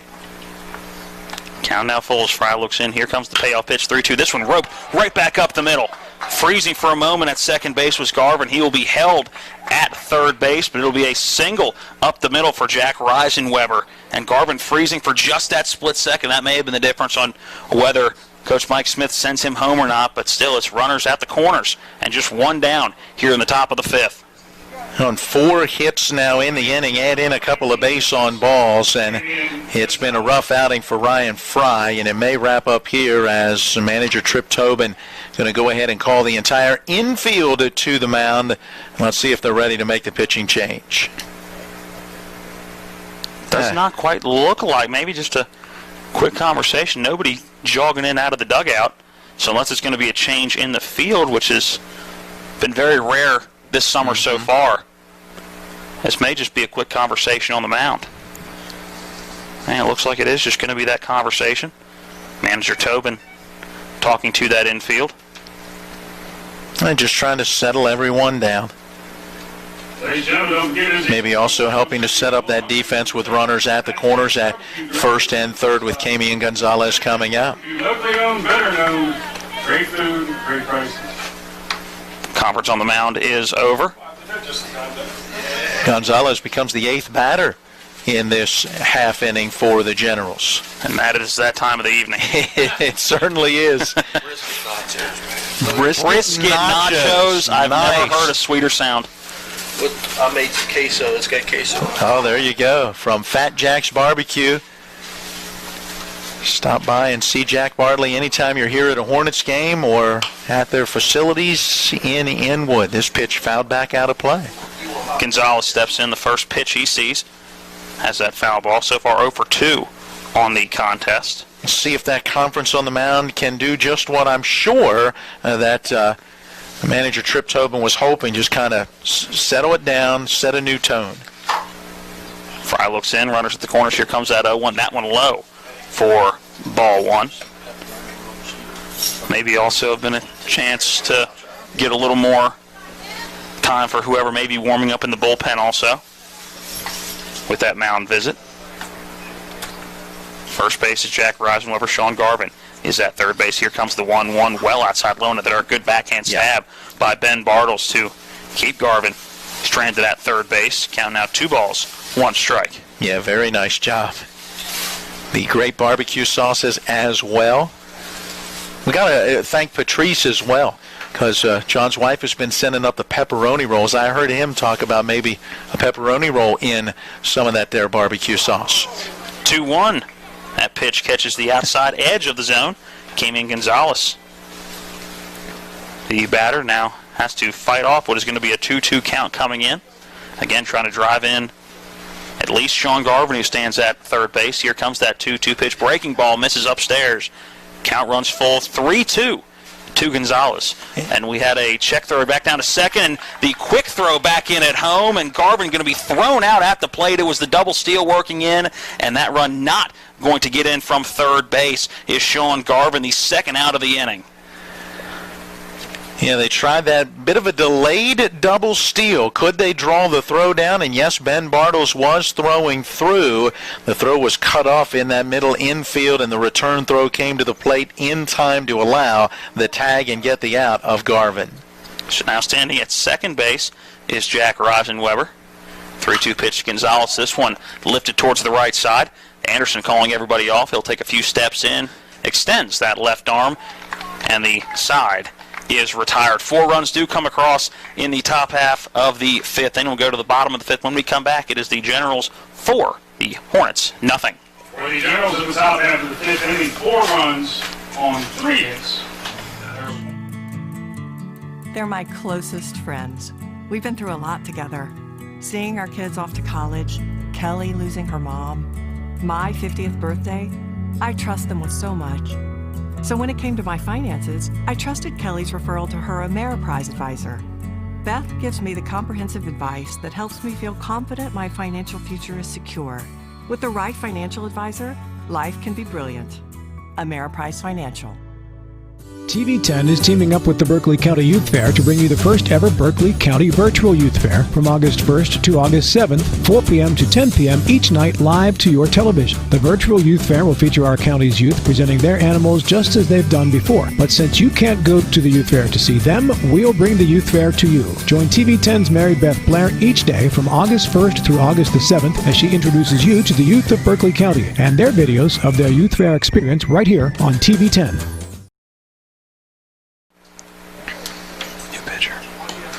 Welcome back into P.O. Faulkner Park. A new hurler on the mound for the Generals. Looks like a number 77. It'll be Will Ricketts coming in for Colby Childs. Childs going 4 innings, no runs, 1 hit. 1 hit batter, no walks, and 3 strikeouts. Solid day for both of our starters. And Ricketts hoping he doesn't have the same first inning outing that Ryan Fry had in the top half of this inning. Was not the first inning on the mound for the summer that Fry wanted. No, it's definitely a tough outing. 4 runs on 4 hits in the inning, and a couple of base on balls as well. Add one of those that ends up being a single into shallow left that easily could have been the second out of the inning. A little bit of a miscommunication, maybe it seems. So, now you got to try to score some runs, and that's something that the Hornets have done. You look at 2 of their last 4 games, and they've gone into double figures with 12 runs in 2 of those wins, including a win over these Generals last week. So we'll see if they can mount a rally here. Will Ricketts so far 14 innings on the mound. This will be his 7th appearance. ERA so far of a 2.5, 11 strikeouts, but 9 walks have been given up for Ricketts. So while he's been able to strike some guys out, has also been a little sporadic at times.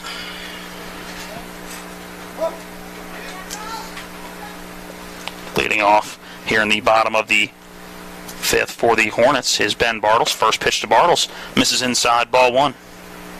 Bartles so far in this one, 0 for 1. Ground out to second base. 1 hit so far for the Hornets. That was a single for Noah Wiggins, who is the only base runner so far up to this point, as that one ripped deep into center field and not finding the grass on a well-hit ball to center field by Ben Bartles. A great read by Jack Taylor in center field for out number 1, but torched by Ben Bartles to get there. Absolutely, very well hit, but as you mentioned, Taylor got a good read on it, and he's got some good speed. That's why he's in center field and ranging over to his right. Really easily ran that one down. Yeah, I thought Bartles had a hit as that came off the bat. 1 down brings up Austin Bartley. The righty stands in and takes strike 1. Seemed content to take that pitch. Not sure his tendencies, but didn't look like it was necessarily eager to be a first strike hitter. Stands in now, ready with that 0-1. Here it comes from Ricketts. Good eye. Takes that one high and inside. Ball 1. Count even, 1 ball, 1 strike. Ricketts, a Jefferson County youth. Remember watching him come up through the Little League All-Star system, and now down at Jefferson High School. Here comes that 1-1, a swing and a miss, a hearty cut taken by Austin Bartley, now behind in the count. 1 ball, 2 strikes. Nice pitch down and in. He's got some movement on that pitch. He throws, almost 3/4 arm sometimes. Out of the windup, here comes that 1-2. There's that 3/4 arm, catches the outside corner, and Bartley is retired. He now has struck out twice in the game. That one going to be a backwards K in the scorebook. 2 down here in the bottom of the 5th. That was very close to dropping all the way down to sidearm as opposed to even 3/4 arm the way that he let that one go. He's shown you some different arm angles. And Ricketts, a big old smile on his face after that one, maybe trying a couple different arm angles and liking that result. Looks in as Chase Anderson, the lefty, steps in. Again, Ricketts out of the windup. That first delivery, that's going to be a push bunt on the third base line. Anderson with some wheels, and he's going to get there. That's going to be a bunt single. Yep, no doubt about that. When you can't lay him down much better than that. Perfect. Pitch along that outside part of the plate. Left-hand batter gently kind of caught it with the end of the bat and pushed it towards that third base line. No play for Garvin, and no play for Ricketts coming off the mound. Again, we talk about it all the time, but there's that 5 to 10 foot section down that third base line. If you bunt it there and you have any speed at all, it's going to be a single every time. And good production out of the bottom end of the lineup for Chase Anderson. Back to the top of the order, Noah Wiggins steps in. He's reached base twice today, a single and hit by a pitch. First pitch to him low and inside, ball 1. Up until that infield single for Chase Anderson had been the only offense to speak of for the Hornets. I know what you speak of on that bunt and where it was placed, but you then added in, speed, which, man, I never knew anything about that aspect of the game. Check back over to first base. Back in safely is Chase Anderson, the lefty. Ricketts on the mound. Just moving that front foot out enough to make sure that wasn't a balk, but barely looked over at first base. Now we'll send that one in, and it catches the outside corner to Noah Wiggins, strike one. We've seen all of the pitchers so far today be able to work that outside edge at times. This question is who's been able to be consistent, and certainly both Stobbs and Childs were consistent on that outside edge. Here comes the 1-1 to Wiggins. That one inside gets past the catcher Miller. Moving with ease, second base is Chase Anderson. He'll go in standing up. Now a runner in scoring position with 2 down for Noah Wiggins, and Wiggins ahead in the count. 2 balls, 1 strike. A golden opportunity. I mean, it's just a 4-0 deficit. The Hornets just need to get a run across and see if that can punch a little hole in this dam and maybe get some runs flooding across that scoreboard. Ricketts taking a look back at second base. Now delivers that 2-1. That one in for strike 2 as Wiggins almost crouching down a little bit, watching that one all the way. Catching the outside edge. Count even 2-2. Wiggins looked really good on that swing back in the 3rd inning on that 1-0 delivery. The deuces are wild, 2-2. 2 outs. Here in the 5th, here comes that 2-2. Off speed, misses high. Count now runs full, 3 balls. 2 strikes to the leadoff hitter. Yeah, way to lay off of it. You can see that twitch. He was ready to go, but quickly picked that one up, realized it would miss high. Ricketts looks in, now takes a check back at second base. Not a huge lead for Anderson. Ready with the payoff pitch, the 3-2 low, below the knees, ball 4. And reaching for the 3rd time today is Noah Wiggins. 4 base runners in this game. 4 runners on base, not 4 separate base runners. No. 3 of those 4, Noah Wiggins. A hit by pitch, a single, now a base on balls. First time that the Hornets have been able to put 2 on in the same inning. Let's see if they can take advantage. Stepping in, Josh Rush, who takes strike 1. Rush 0 for 2 on the game, a strikeout and a line out. To this point, to his credit. Ricketts moving a little bit quicker now, takes a check back at second base. Now with the delivery, the 0-1 fouled off out of play down the first base line. And quickly behind the count, 0-2 is Josh Rush. Rush with a couple of hits, 3 runs batted in, part of that 5-3 win in Game 2 of the doubleheader sweep Sunday at Morgantown. Up in a key situation here with a chance to help get the Hornets on the board. Here comes the 0-2 from Ricketts. This one again fouled off. Just trying to get a piece of it was Rush. You could tell all the power not behind that when he had loaded early and was just trying to make sure he got a little bit of contact to see another pitch. Does just that.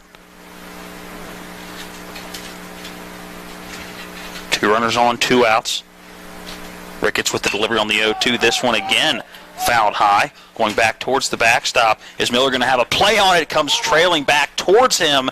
He had gone almost to the fence below us, and it started trailing back towards home plate. Made a diving effort, but couldn't come up with it. Let's do that 0-2 one more time. Yeah, always, great effort by Ryan Miller. Yeah, always a tough play for the catcher. You know, you got to get rid of that mash. You got to spin around. You got to find that baseball, and then you got to try to read that baseball and how it's spinning and moving. And ended up overrunning it just a little bit as it came back in behind him. That count's still 0-2. This will be pitch number 5 of the at-bat for Josh Rush and Will Ricketts. Here comes that 0-2 again. Another foul ball. Great at-bat between these two. And that one's skimming right off the top of the bat and then right off the webbing of that catcher's mitt of Ryan Miller. Chase Anderson is at second base. Noah Wiggins is at first base. The Generals hold the 4-0 lead, 4 runs in the top half of this inning. Has been the difference. Check back to second base. No middle infielder. Yeah. They were ready for the play at the plate. Just a quick turn after the front leg lift for Ricketts. Now he'll look back in. See if he goes after Josh Rush here or checks back at another base. Here comes that 0-2. This one again fouled off, and that is now the 4th foul ball of this at-bat. Pitch number 7 coming up, and we haven't seen a ball thrown yet. No, Nope, he has put the ball around the plate, and Rush, getting down in that count early 0-2, has made sure if it's close, he's just trying to get the bat on and live to see another pitch. Deja vu all over again. Here comes the 0-2. Yet again, this one lifted into foul territory, again getting out of play. Running out of place for foul balls on my score sheet here. Yeah, I was going to say, I'm going to be moving into the 6th inning of the score sheet for Mr. Rush. Ryan Miller jogging out to talk to his pitcher Ricketts, going, hey, can we figure out something different to throw here? You got anything else in your arsenal? Because he's timed up just about everything.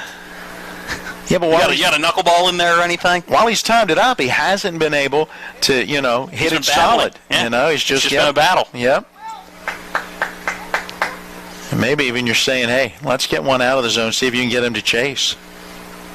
Check back to second for Ricketts. Here comes that 0-2 again. This one lifted into center field. Coming in on and making the play is Jack Taylor. A great at-bat between Will Ricketts and Josh Rush, but Ricketts gets the final word. 2 runners left on, 1 in scoring position here in the bottom half of the 5th inning. No runs come across. We'll go to the 6th inning. When we come back, it is the Generals 4, Hornets 0. We're back in 60 seconds.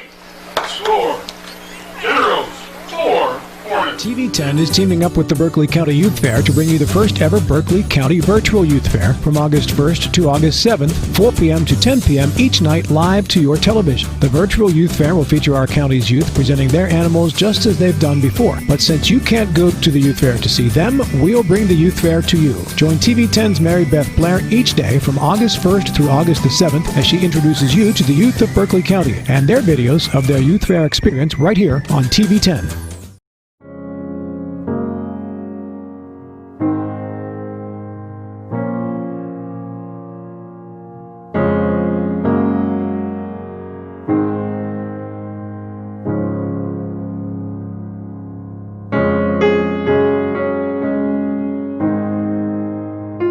Prepare for what's next or to plan ahead. We're here.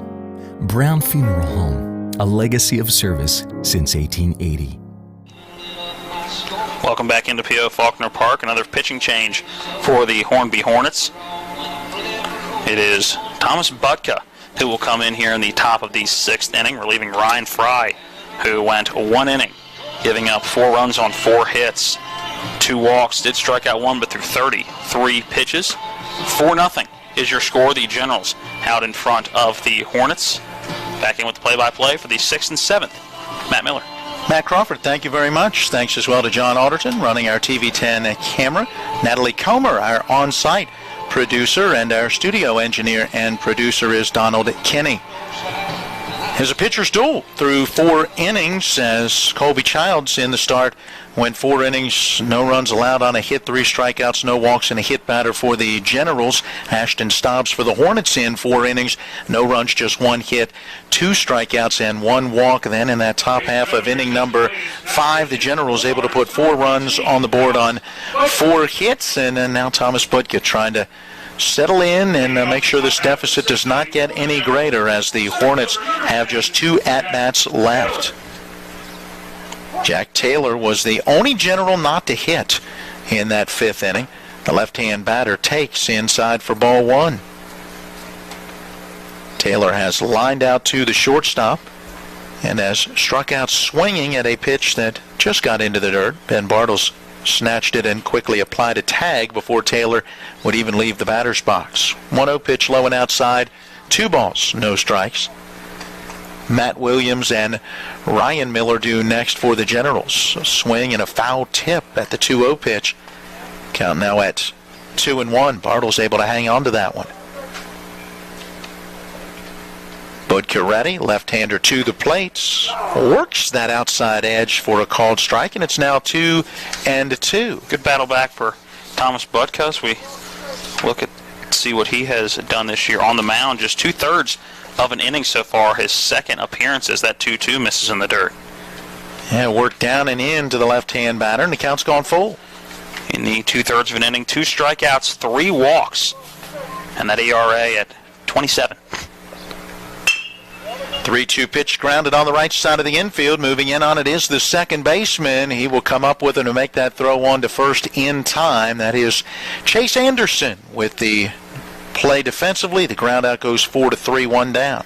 Anderson having to grab that one out of the air. Got it glove side and went to kind of just flip it up to himself and had some trouble bringing it in with the throwing hand. Was able to corral it in. Good throw to first base, 1 down.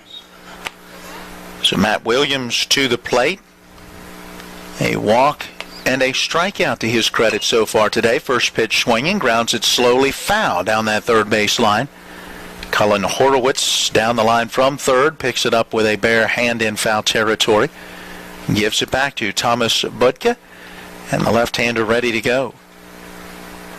Williams, after walking in the third inning, eventually erased at the third base bag on a fielder's choice ground ball. Breaking pitch from Budka. Williams checks his swing, takes a called strike. It's 0-2. I think either way that was going to be a strike. Not sure that bat held up. It may have been a strike on the swing at the plate, not even necessarily the strike on the location. Here's a swing and a well-hit ball down the right field line. That one heading down into the bullpen area in foul territory. A long run for Trey Sign, and the Hornet right fielder not going to be able to get there. Count holding 0-2 to Matt Williams. Williams came in with a hit in 4 trips to the plate. Also had just 1 walk. He's now added 2 walks. Well, 1 walk in this game. He's up to 2 walks is the way that I should better explain that. Takes this 0-2 delivery down low and inside. Now with a ball and 2 strikes. Bottom part of the order has shown some production. A walk and a couple of singles out of the bottom 3 hitters and a pair of runs scored out of the 4 on the board. 1-2 pitch cued off the end of the bat, foul towards the backstop. It holds 1-2. It is a calm evening for sure. Beautiful evening now. Yeah. Very low humidity. Temperature in the low 80s. Not a breath of wind right now. Again, that 1-2 pitch bounced foul at the plate. That one hitting Williams in the batter's box. Yeah, right now we are at 80 degrees, according to the Weather Channel. Doesn't get much better than that in July in the Eastern Panhandle. Yeah, especially when humidity is only about 44%. Again, that 1-2 pitch, and again a bouncer foul. Had Williams way out in front, but still found a way to make some contact. Is this Josh Rush? Did he throw a different uniform on? Eerily similar to the last at-bat we saw in the bottom half of the 5th. Except that at-bat never saw a ball. And now a swing and a miss, and he gets him. Williams on that 1-2 pitch could not get a bat on that one as Budka worked down and away from the right-hand batter. Nice pitch. Yeah, 2 quick outs. See if Budka can get out of this 3 up, 3 down. Brian Miller steps in. He's 1 for 2. Had a single, came around and scored in the 5th inning.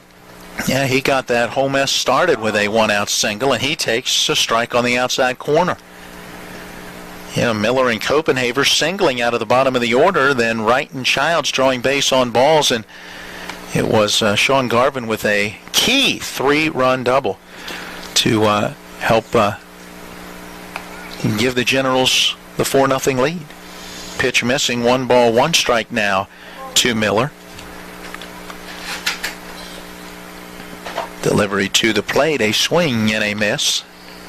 1-2. That one a little down low, swung right up over top of it, bounced away from Bartles, so it ended up in the dirt. And Budka, not necessarily a whole lot of break or movement on these pitches, just changing up speeds. Doing a good job of changing locations and speeds so far. Pitch away from ending this inning, setting down the side in order, and he does just that. The 1-2 pitch on the outside edge, and that is taken for a called strike 3. Good job by Thomas Budka. Let's see if that effort can help give a little momentum to the offense for the Hornets as they'll come to the plate in the bottom half of inning number 6. We'll take a 60-second break with your score. The Blue Ridge Generals 4 and your Hornby Hornets 0. Hi, this is Eric from Hagerstown Ford. I keep telling you that Hagerstown Ford has completely changed the car buying experience forever. And with a return policy easier than Walmart, Hagerstown Ford has a goal to deliver 350 cars and trucks per month. And when I say deliver, I mean deliver to you, where you are, just like Amazon does. And if you don't want it, return it. No questions asked. The only way Hagerstown Ford can accomplish this extremely aggressive goal is to make the car buying process fast and easy. We simply refuse to play the dumb back and forth games that most dealerships want to play. There's absolutely no reason for you to waste your precious time at a car dealership. I assure you, there is no dealership from Winchester, Virginia to Washington, D.C. that can beat our price. There's no dealership that will allow you to return your new car if you don't want it. Hagerstown Ford absolutely has the best price, and we'll bring the car to you. And if you don't want it, return it, period. No questions asked. There's no reason to buy anywhere else. Visit HagerstownFord.com to schedule your VIP experience and get your new ride delivered to you. Contact dealer for details.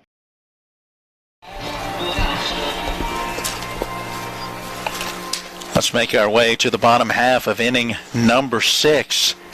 Last 2 at-bats for the Hornets. Would like to get something going here with Brady Weaver, Mason Lance, Cullen Horowitz, the 3, 4, and 5 hitters do. And it looks like they will have a new pitcher to face as taking over on the mound for the Generals, Jonah Cochran. So he becomes the 3rd pitcher for manager Mike Smith. Looking at Cochran's numbers so far on the season, he has an inning and 2/3 work. This will be his 3rd appearance on the season, a 25.2 ERA.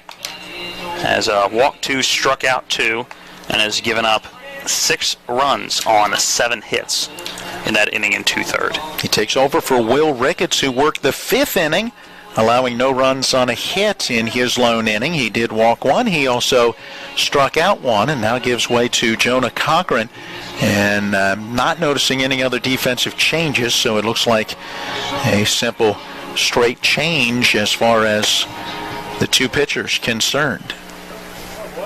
See what Brady Weaver can do to get it started for the Hornets, Now pitching, as they have been held to no runs on just 2 hits. And Noah Wiggins single in the 3rd, and then the bunt single from Chase Anderson in their last at bat in the 5th.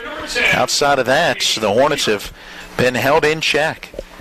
Weaver did reach on an error to the left fielder back in the 4th inning. He is 0 for 2, has also struck out, and he'll take a fastball on the outer edge for strike 1. Weaver in that right-hand batter's box, good size. Came in with that average at .235, 4 hits in 17 at-bats. The 0-1 delivery outside in the dirt, bounces through to the backstop, and it's 1 ball and 1 strike. Well, as we play baseball here, the return of sports here over the summer months, but we're getting more and more reports out related to fall sports in college conferences across the country and in just about every division or level. The 1 ball, 1 strike pitch on the way, low and outside again in the dirt, 2 balls and a strike, and some word coming out of a Pennsylvania State Athletic Conference president's meeting late this afternoon, and reports are that the PSAC will be the latest Division II conference to put a halt to sports. Again, not official yet, a press conference coming at 9 a.m. tomorrow, but reports starting to leak from there that 2-1 pitch bounced over the head of the pitcher. Charging in on it is the second baseman. It gets under the glove of Reisenweber, but Gonzalez, the shortstop on the right field side of the second base bag, able to pick that one up and throws on to first, but not in time as Weaver is able to get there. That'll be an infield base hit. Yeah, and it was a chopper to the second baseman. It's been a tough play for Reisenweber to make. Had to make that, try to crowd in on the run. Wasn't going to have time to set his feet and throw. So just had to play the gamble there. Ended up losing on that one. So Weaver is aboard now for Mason Lance. First pitch to Lance. Fastball just outside for ball 1. So again, we expect official word from the PSAC coming out tomorrow morning, but again, leaks coming out. Yeah, leaks coming out, and it's not just necessarily fall sports, but the calendar year of 2020, which could mean the beginning of basketball season as well. 1-0 delivery on the inside corner for a strike, now 1-1 to Lance, who is 0 for 2 with a line out to left and a bounce out to second. Not many games this season that he has been held hitless. Came in with that average at .458. Still a couple pitches to work with here. I'd hold that tongue for now. A 1-1 strike pitch. High fastball and a big swing and miss. Yeah, he wanted to take that one for a ride about 375, didn't he? Yeah. Lights are on as the sun sets. There's kind of twilight skies around P.O. Faulkner Park. The 1-2 strike pitch is due. Weaver his lead at first. Here is the pitch on the outside corner. That is taken for a strike. Miller with a snap throw behind the runner, but Weaver gets back. Lance is caught looking for the first out of the inning. It took such a hearty cut at strike number 2, and not sure where he was expecting that pitch to be, but definitely a strike on that outer edge. Just was looking for either a different pitch or a different location. Watch that one go all the way. So one down with that runner at first now for Cullen Horowitz, looking for his first hit of the night, and he takes a fastball down low, ball 1. This is the thing that will have a few more gray hairs on the head of manager Trip Tobin and his coaching staff, as this offense, you might say, has just been inconsistent. Yeah. We'll get a visit to the mound from Mike Smith, the manager for Blue Ridge. I mean, you look back for the Hornets. We did the 8-3 extra inning loss against Antietam. We weren't able to be here as they had the doubleheader sweep of Vienna, 6-1, 6-1 in both of those games. Then we're no hit in a 6-0 loss over at Hagerstown, Maryland against the adult league team, the Braves.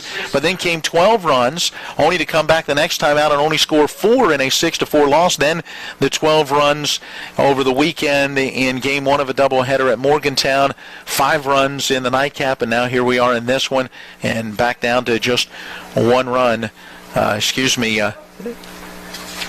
No runs so far.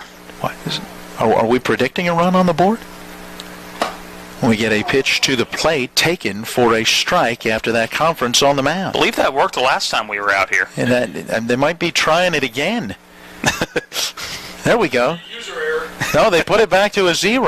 Oh, maybe we can have them put it back to a 1. Let's see. Did we just see the future? Horowitz fouling away that 1-1 pitch. That one coming off the catcher, Ryan Miller.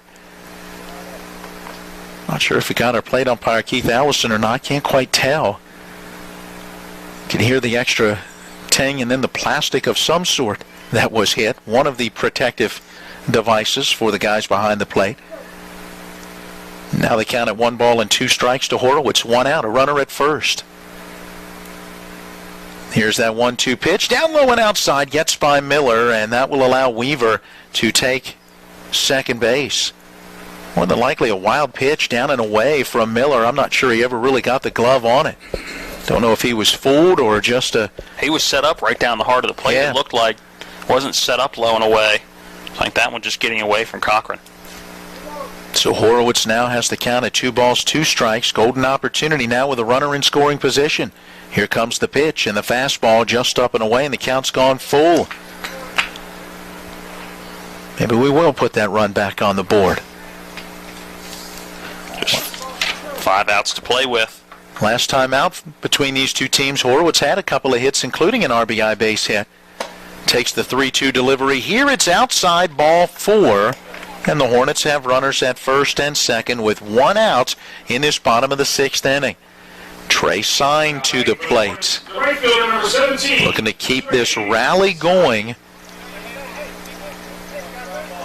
Right now you got to dent that scoreboard, get the first one in, and that first run is Brady Weaver out at second. Sign is 0 for 2, twice grounding out to third. He squares and shows bunt and takes a fastball for a strike on the outside corner. Would have been a tough one to lay down. That one also a little bit up and on the outer edge. See if he shows any sign of bunting here. I don't think so. The 0-1 delivery on the way. That one down low and outside. Now 1-1 strike. And we talked in the last half inning about some production in the bottom of the order for the Generals, as the 7, 8, and 9 hitters had been on base 4 times, including a walk, a fielder's choice, a couple of hits, and 2 runs scored. Chance now for the Hornets, bottom of the order, to do some damage as the 1-1 is down low and outside. 2 balls and a strike. Ben Bartles due next, but it looks like Caleb Horner in the on-deck circle. So we may have a pinch hitting situation. 2-1 delivery from Cochran. Down low and outside. That one glanced off the mitt of Miller and ends up going through to the backstop. Maybe more of a passed ball on that one, advancing the base runners. And is this the magic inning setting up for the Hornets? Yet to see the offense really explode in this one, but the best opportunity thus far. 2 ducks on the pond for Trey Sign, and a hitter's count 3-1. Yep, 2 in scoring position, 1 down in the inning, 4-0 Hornets trail, but their best chance to score in this one. And that 3-ball, 1-strike pitch is outside. That's ball 4. Back-to-back base on balls for Jonah Cochran, and the Hornets have loaded them up for Caleb Horner. So Horner being called on to pinch hit in this number 7 spot in the order. For the Hornets, number 11, Caleb Horner.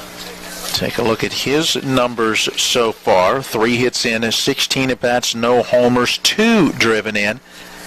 Has struck out 5 times, but has also walked 4 times. So the on-base percentage is at .350. And a base on balls here gets you a run. Base hit gets you more than 1. First pitch of the at-bats, taken for strike 1.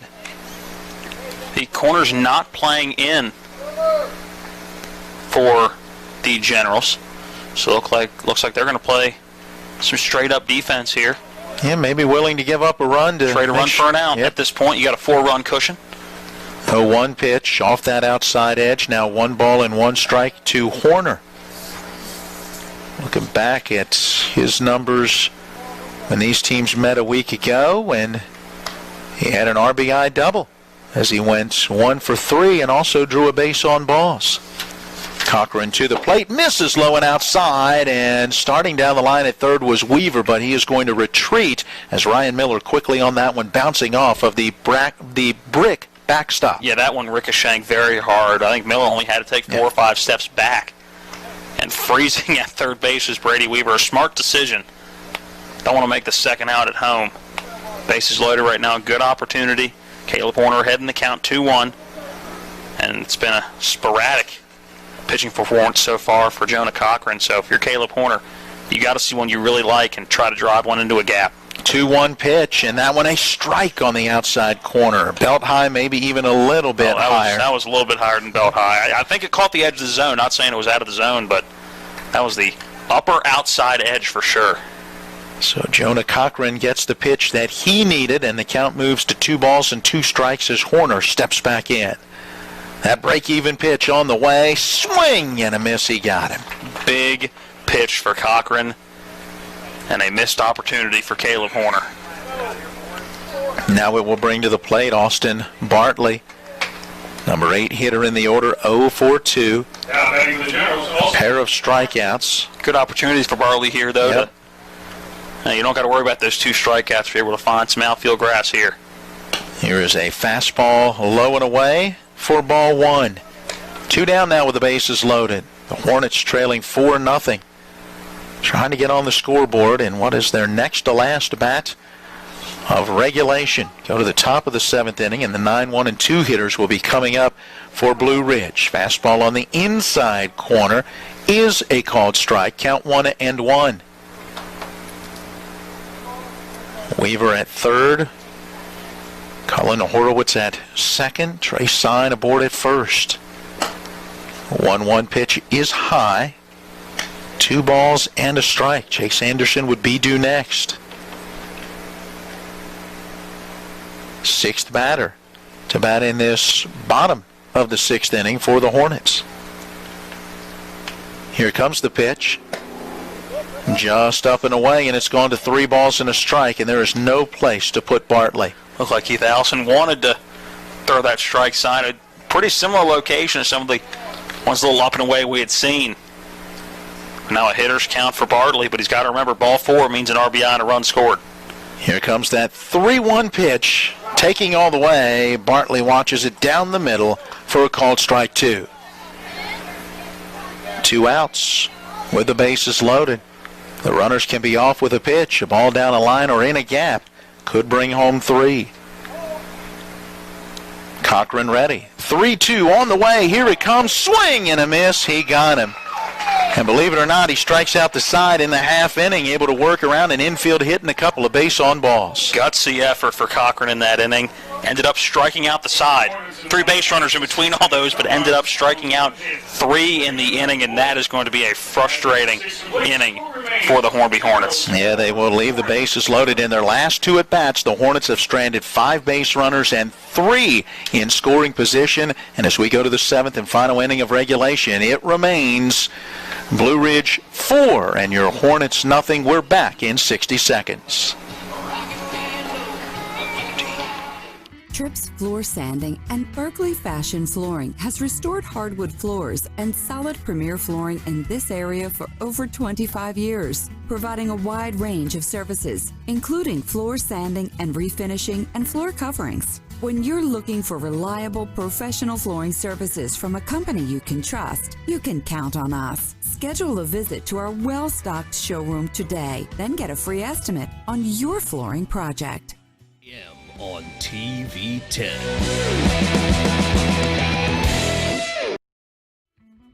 Trips Floor Sanding and Berkeley Fashion Flooring has restored hardwood floors and solid premier flooring in this area for over 25 years, providing a wide range of services, including floor sanding and refinishing and floor coverings. When you're looking for reliable professional flooring services from a company you can trust, you can count on us. Schedule a visit to our well-stocked showroom today, then get a free estimate on your flooring project. For the Blue Ridge Generals, they will have the 9, 1, and 2 hitters due, and they will face a new pitcher for the Hornby Hornets. Dylan McCartney taking over on the hill after the starter Ashton Stobbs worked 4 innings. It was 1 inning for Ryan Fry, 1 inning for Thomas Budka, and now Dylan McCartney takes over. Budka in his inning did not give up a hit or a run, set the side down in order with a pair of strikeouts. Look at the numbers for Dylan McCartney so far this year. 5 innings pitched. This will be his 5th appearance. So far a 5.4 ERA. That's 4 runs, 3 of those earned, 6 strikeouts, 3 walks, and has given up 6 hits. McCartney, the scouting report on him, fastball. Lane Hours will be a pinch hitter in the number 9 spot in the order to get this top of the 7th started. He takes strike 1 from Dylan McCartney. Hours in the right-hand box swings through this next pitch. Count now at no balls and 2 strikes. McCartney looking to set down the side and get his team up with a chance to try to get on the scoreboard and tie it up, or maybe get the walk-off win down 4-0. Swing and a miss. Good fastball from McCartney. Just like that, Hours is down on 3 pitches. That's a tough guy to come in and face if you're a pinch hitter. Again, a heavy fastball hurler, and has some zip on that fastball. He throws a lot of fastballs for a good reason. Back to the top of the order, and Trevor Wright, and he will take a first pitch strike. So far, 4 pitches, 4 strikes for Dylan McCartney. 0-1 on the way. A strike on the outside corner. So make that 5 for 5. He gets the ball back from Ben Bartles and just stands there with the ball in his glove out in front of his chest and is ready to go. Next pitch bounced foul in behind the plate. Wright stays alive as the count holds at 0-2. Well, we're not going to have the immaculate inning with that foul tip. Trevor Wright has bounced out to third, reached on a 6-5 fielder's choice, and in the 5th inning drew a walk and scored the 3rd of the 4 runs on the board right now for the Generals. Stands in for a 4th time tonight, first time against McCartney. 0-2 on the way, bouncing ball over towards that Hornet dugout down the third base line. Count holding 0-2. Wright is a tough strikeout. 3 Ks so far over the summer, and now 18 at-bats. He's got a good eye. He's drawn 6 base on balls. Catches a little piece of this 0-2 pitch, and again stays alive. And Bartles frustrated. That popped in and out of his glove. Rolled to his right and smacked the hands together as he was hoping he could hold on to that one. Yep, you hang on to that one, and that's a strikeout. Instead, an 0-2 pitch is on the way. Breaking pitch missing down low. 1 ball, 2 strikes. Bartles came up ready to fire to Horowitz at third after a strikeout. Didn't get the call. 1-2 delivery. There is the called strike 3. Good-looking fastball on that outside corner. 2 Ks for McCartney. 1 swinging now, 1 looking. 2 outs, bases empty. Here comes Colby Childs. Now batting number 20, Colby Childs. 9-1-2 hitters will be due for the Hornets. Chase Anderson, then Noah Wiggins, and Josh Rush as we go to the bottom of the 7th inning. Right now, the Hornets trail 4-0. First pitch to Childs, up and in, ball 1. Childs started this game on the mound and was very solid in 4 innings. Fouls the 1-0 pitch out of play. Count now at 1 ball and 1 strike. Here's the pitch, a swing and a miss. Just never caught up to that fastball. No, not at all. Ball in, 2 strikes. By the time he realized it was the heater coming, it was too late. He would still be the pitcher of record in this one. As Childs went through that 4th inning, the 4 runs scored in the top of the 5th. The pitching change didn't come until that bottom of the 5th. Here's a called strike 3 on the inside edge. That 1-2 pitch catches Childs looking. He didn't like it. Felt like that pitch had missed inside. But a great job by Dylan McCartney as he sets down the side in order, striking out all 3 batters that he faces. And now the Hornets got to get the bats going as they come to the plate in the bottom of the 7th inning with a 9-1 and 2 hitters due. We'll be back after this 60-second break with Blue Ridge leading your Hornets 4-0. Howdy, cowpokes. Do your business cards look like they were designed by a coat roper? Well, this cowboy knows the advantage of dealing with folks the old-fashioned way. When you order printed material on the internet, you're stuck with what you get. But when you need printed material to look just right, you want to deal with folks you know. And that's what you'll find at Panhandle Printing and Design. Local folks that have been delivering results for years. They can help with everything from design to production of stationery envelopes, business cards, invitations, vinyl signs, banners, vehicle wraps, and a lot more. They can answer all your printing questions, and you can call them on the phone or hop on your horse and go see them, because they're your one-stop printing shop where they have something for everyone. Panhandle Printing and Design at 124 North Maple Avenue in Martinsburg. Call 304-267-7400. You can even find them online, too, if you want to. If you need printed materials, don't deal with some city slicker you'll never meet. Trust the folks at Panhandle Printing and Design. Well, let's see what happens for the Hornets in their last at-bat in this one, and it looks like we'll have a new pitcher. Couldn't quite make out the number. It looked like an 88. It might be a 99. It might be Dagan Kittner. It is. Yeah, it is a 99. So Dagan Kittner taking over on the mound, becoming the 4th pitcher for the Blue Ridge Generals. Both teams going pretty much pitcher for pitcher in this. Cochran got himself into some trouble, gave up a hit, a couple of walks, but also struck out 3 guys. Was able to get out of a bases-loaded jam in his only inning of work and did not allow a run.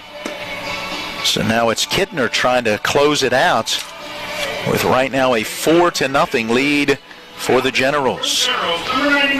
So Chase Anderson to get it started, reached on a bunt base hit his last time up in the 5th inning. It's his 3rd at-bat. He is 1 for 2. Had to pop out into foul territory to the 3rd baseman, Sean Garvin. That was back in the 3rd inning. And Garvin going to play on the infield grass here. He's not going to get fooled by that push bunt at the 3rd base line again. Anderson in the left-hand batter's box. Kittner, right-hander on the hill, ready. First pitch of this bottom of the 7th. Misses low. That's ball 1. Well, the Hornets rallied the last time these two teams got together. 6 runs in the 5th, 5 more in the 6th. Went on for a 12-5 win after trailing 5-1. Can they find a way to rally in this one? 1-0 pitch on the way. Anderson shows bunt, pulls back, takes high and outside for ball 2. Now, right now, just looking to get on base. Noah Wiggins in the on-deck circle. Josh Rush would follow. Then you get to Weaver, Lance, Horowitz, Sign. The guys you really want to be up in those situations. 2-0 delivery taken for a strike. Good pitch there from Kittner. 2-1 now to Anderson. Ryan Miller behind the plate, going through the signs. Kittner is ready. From the windup, here's that 2-1. Swinging a ground ball towards the third baseman. Backhand stab there. He rises to his feet, throws a little high and wide. Stepping out into foul territory was Matt Williams. It went off of his glove and over to the fence, and it will end up being an error that will allow a base runner all the way to second base. And Garvin it was a great backhanded stab by Sean Garvin, but I think he was thinking that had to be a little more rushed than it needed to be. While Anderson's got speed, I think Garvin could have set his feet a little bit more and made a more accurate throw. Sorry about that? There's apparently still some music, again, going out over top of the PA, I've just been told. So Noah Wiggins will stand in with a runner at second base. We go back to the top of the order. Nobody outs. And the first pitch to Wiggins. That one will work down low and outside for ball one. Wiggins has been a guy to be on base today, right? Up 3 times, on 3 times. In his first game of the summer with the Hornets. And he's been on 3 different ways. Yeah. Hit by a pitch his first time up. That was in the first inning. A single in the third inning and a walk last time up in the fifth. Pickoff play develops with a second baseman cutting over behind the runner, and the throw not in time as Chase Anderson got back to that second base bag. I think the only way he could get on tonight is if he need an error to get on and or intentionally walked. He's gotten 3 of the 5. Right now he doesn't care how he gets on. He just wants to be on. The 1-0 to the plate. That one right down the middle, taken for a strike. Count evens, 1 ball, 1 strike. Josh Rush waiting. Brady Weaver in the wings. 4-0 the lead right now for Blue Ridge. All 4 runs in the 5th inning. Otherwise, goose eggs all over that scoreboard. Now that 1 ball, 1 strike pitch.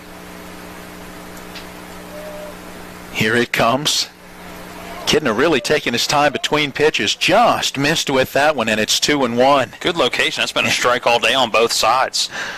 I think that is exactly what the first base dugout may have hollered. And great location for Kittner. Kittner now going to ask for Ryan Miller, his catcher, to come out. Not sure if they're getting crossed up on the signs or what, but that conference going on in the grass right out in front of the mound. Anderson at second, having reached on that leadoff error. And now Wiggins back in the right-hand batter's box, looking to do something with this 2-1 pitch from Dagan Kittner.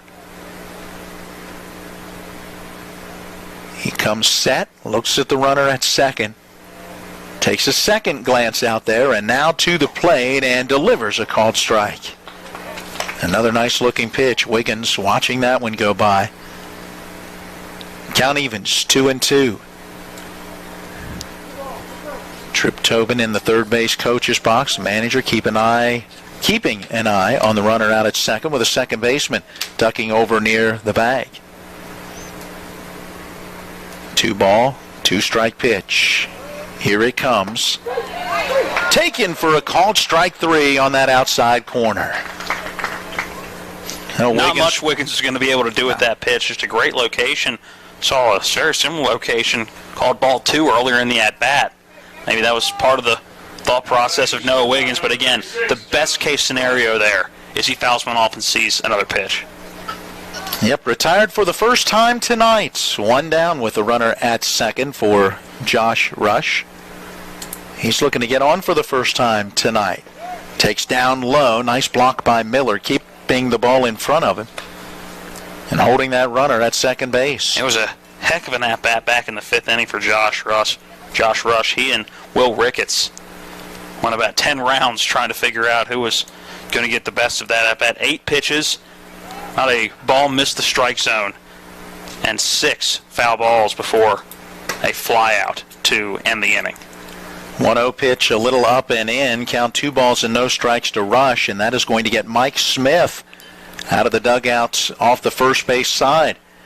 The manager, who normally works as the head coach of Clark County Baseball, certainly not new to the area. Spent a year on the staff, I believe it was with John Lowry Jr. here at Martinsburg back in the day, and then went down with John Lowry Sr. and spent, I believe it was 2 seasons down at Jefferson. Forgive me if I'm wrong on that, but I know it was at least one. You're being held accountable for this, man. Maybe 2. Somebody's fact-checking you right now. You know that, right? And he had been at Clark County before those 2 stints and then went right back and is back at Clark County right now. So very familiar with a number of these guys as Childs, Taylor, Cochran, Williams, Miller, all coming from Clark County High. That conference on the mound concludes. Kittner will go back to work with the count 2 balls and no strikes to Josh Rush. 1 down with a runner at second base. It's a 4-0 Blue Ridge Generals lead. Trying to close it out here in the bottom of the 7th inning. Final inning of regulation. Here's the pitch down low. 3 balls, no strikes. Brady Weaver, Mason Lance, Cullen Horowitz, some dangerous guys due next. The power of the order for sure. Could we see a dramatic walk-off win? 3 ball, no strike pitch. Kittner to the plate. That one just up and away, and that is ball 4. So Rush draws the base on balls. It'll put runners at first and second with 1 away. It'll bring up Brady Weaver. Plate umpire Keith Allison giving a warning down the first base line. Apparently some chirping going on about the location of some of the pitches in that at-bat. That never happens. No, not in baseball. I haven't heard a chirp in my life on a baseball field. Williams will play behind the runner at first with 2 on and 1 out as the first pitch to Brady Weaver right down the middle for strike 1. Weaver reached on an infield single his last time up. He is 1 for 3, having also reached on an error and also was a strikeout victim. That was back in the first inning, his very first at bat. The 0-1 pitch due here, shortstop. Gonzalez had ducked in behind the runner, now gets back into position. Pitch misses, snap throw in behind the runner, and they got him at first base. Woody Beasley, our base umpire, out behind the mound, didn't have a good angle. He looked in and gave the call to Keith Allison, who had the better angle looking down the line. Allison says, yes, he is retired. Josh Rush picked off at first for the second out of the inning. That's got to be something. I know not a whole lot of practice time for this Hornets team. A lot of games, but they've now been picked off twice in the last 3 games by my count. Weaver awaits, and that 1-1 pitch hits sharply into right field. Moving over is the right fielder, but it's over the head of Carpenter. That one's going to go all the way to the fence. Anderson, who was at second, easily going to be able to come around to score, and stopping at second is Brady Weaver. He's got an extra base hit, an RBI double that will put the Hornets on the board, now trailing 4-1. And how big is that pickoff now? You're talking about just 1 down still in the inning, a run across, and 2 runners on with Mason Lance, who with 1 swing of the bat, could very easily tie this ball game up. That is a big pickoff in the inning. Yep. And that was a case in right field where just a bad read on the ball. I'm not sure if it's Lane Hours out there. He was the pinch hitter in right field, or for the right fielder, Dan Copenhaver, earlier in the game. Can't see a number that far out from right here, but just overrunning the baseball in right field. And those numbers blend in with the striping across the jersey tops. Yeah, I did mention the name Copenhaver in right, but you're right, that could very easily be ours. Either way, it's a double, a run scores, and after the conference on the mound, Mason Lance stands in and takes strike 1. Still down by 3 with a 4-1 deficit. You've got a runner in scoring position with Weaver out at second base. Cullen Horowitz due next. The 0-1 is due to Lance, who is looking for his first hit of the night. Here's the pitch right down the middle for a called strike 2. And now Mason Lance has gone from trying to make sure that he can find the pitch he wants to drive to having to protect with 2 strikes. He is lined out to left, bounced out to second, then caught looking. 0 for 3 in this one. The 0-2 pitch is due. Kittner ready. Here it comes. Down low and outside. Ball 1. Horowitz hoping he'll get an opportunity. Trey Sign waiting after him. 4 runs in the 5th inning. All for Blue Ridge. The Hornets plating one here in the 7th inning. Will it be too little too late? 1-2 on the way. Off-speed pitch and fouled down that right field line. Good job by Lance to wait back on that one and then foul it away.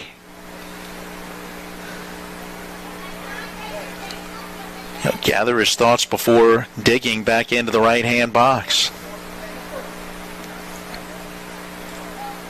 Kittner taking his time on the mound, and Lance is going to step back out. Weaver with a short lead out at second base. While his run is obviously important down 4-1, you're not going to do anything dangerous out there where you could get picked off. Time taken by Lance again. Cat and mouse game going on. Trying to get any advantage you can, make the pitcher think a little bit more. Second guess which pitch he's going to throw. Maybe he'll leave one over the heart of the plate. Count holding at 1-2 strikes. I think we're ready. Here it comes, and it just misses off that outside edge. It's 2-2. Boy, Kittner was thinking he got the strikeout. I think the dugout was as well. 2 balls, 2 strikes. Let's see what happens on the break-even pitch. Kittner again is ready. Lance in the box. A glance at second. Here's the pitch. Breaking pitch, a check swing on a pitch in the dirt. Blocked by Miller as it rolls slightly up the first base line. And the count will go full at 3-2. Big pitch. Lance with good power numbers. 2 homers, 14 driven in on the season.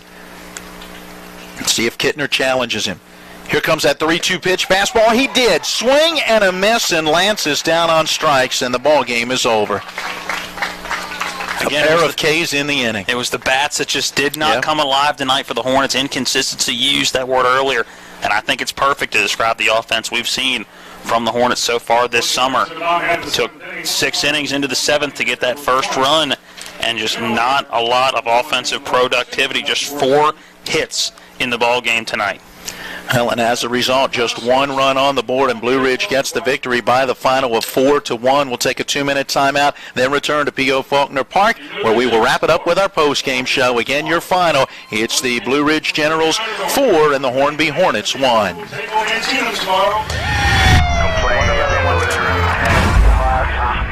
Law Enforcement Live airs daily only on TV 10. I was asking if you got anything else to stab me. If you didn't, hold your head. That's not what the media makes it feel. We're here to help.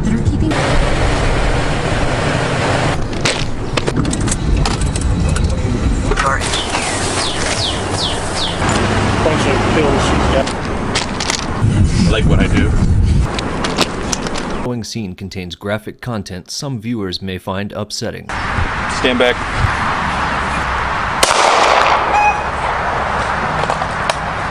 That's sad. New episodes, Wednesdays, 8 p.m. Viewer discretion is advised. Want to do it? Go through it. You're going to like it.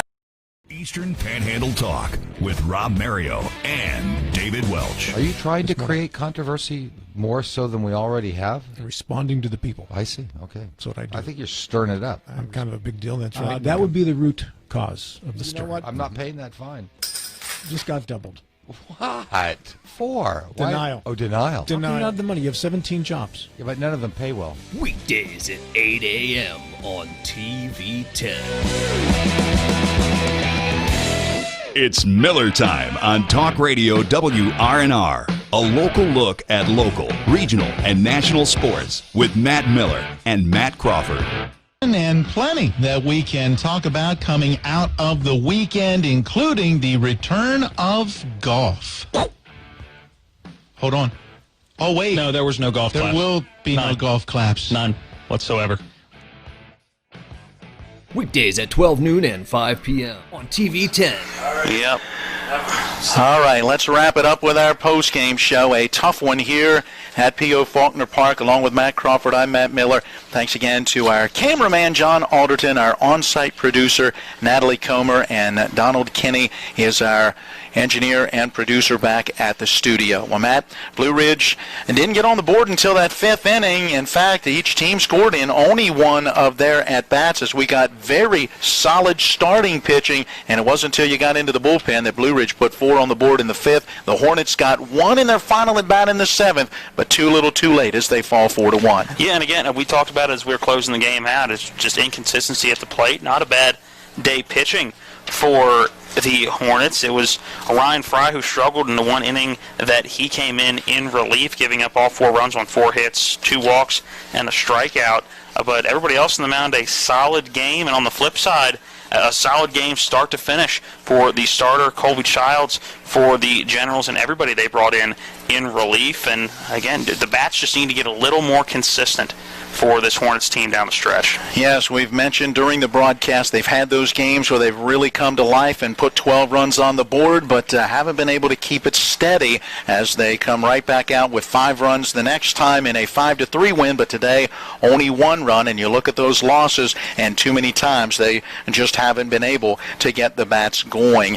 When you look at the hits for the Hornby Hornets, Noah Wiggins had a single as one of those hits. It was an RBI double for Brady Weaver, who also had an infield hit, so there's 3 hits out of just 2 guys, and the other was a bunt single for Chase Anderson in the 5th inning, never really able to string any hits together. Meanwhile, for the Blue Ridge Generals, they had 5 hits, but 4 of them came in the 1 inning when they put 4 runs on the board, so they bunched their hits together. Again, it's 1 inning. We said how many times we said that this year so far? It was a matter of 1 inning. That was the difference in this game.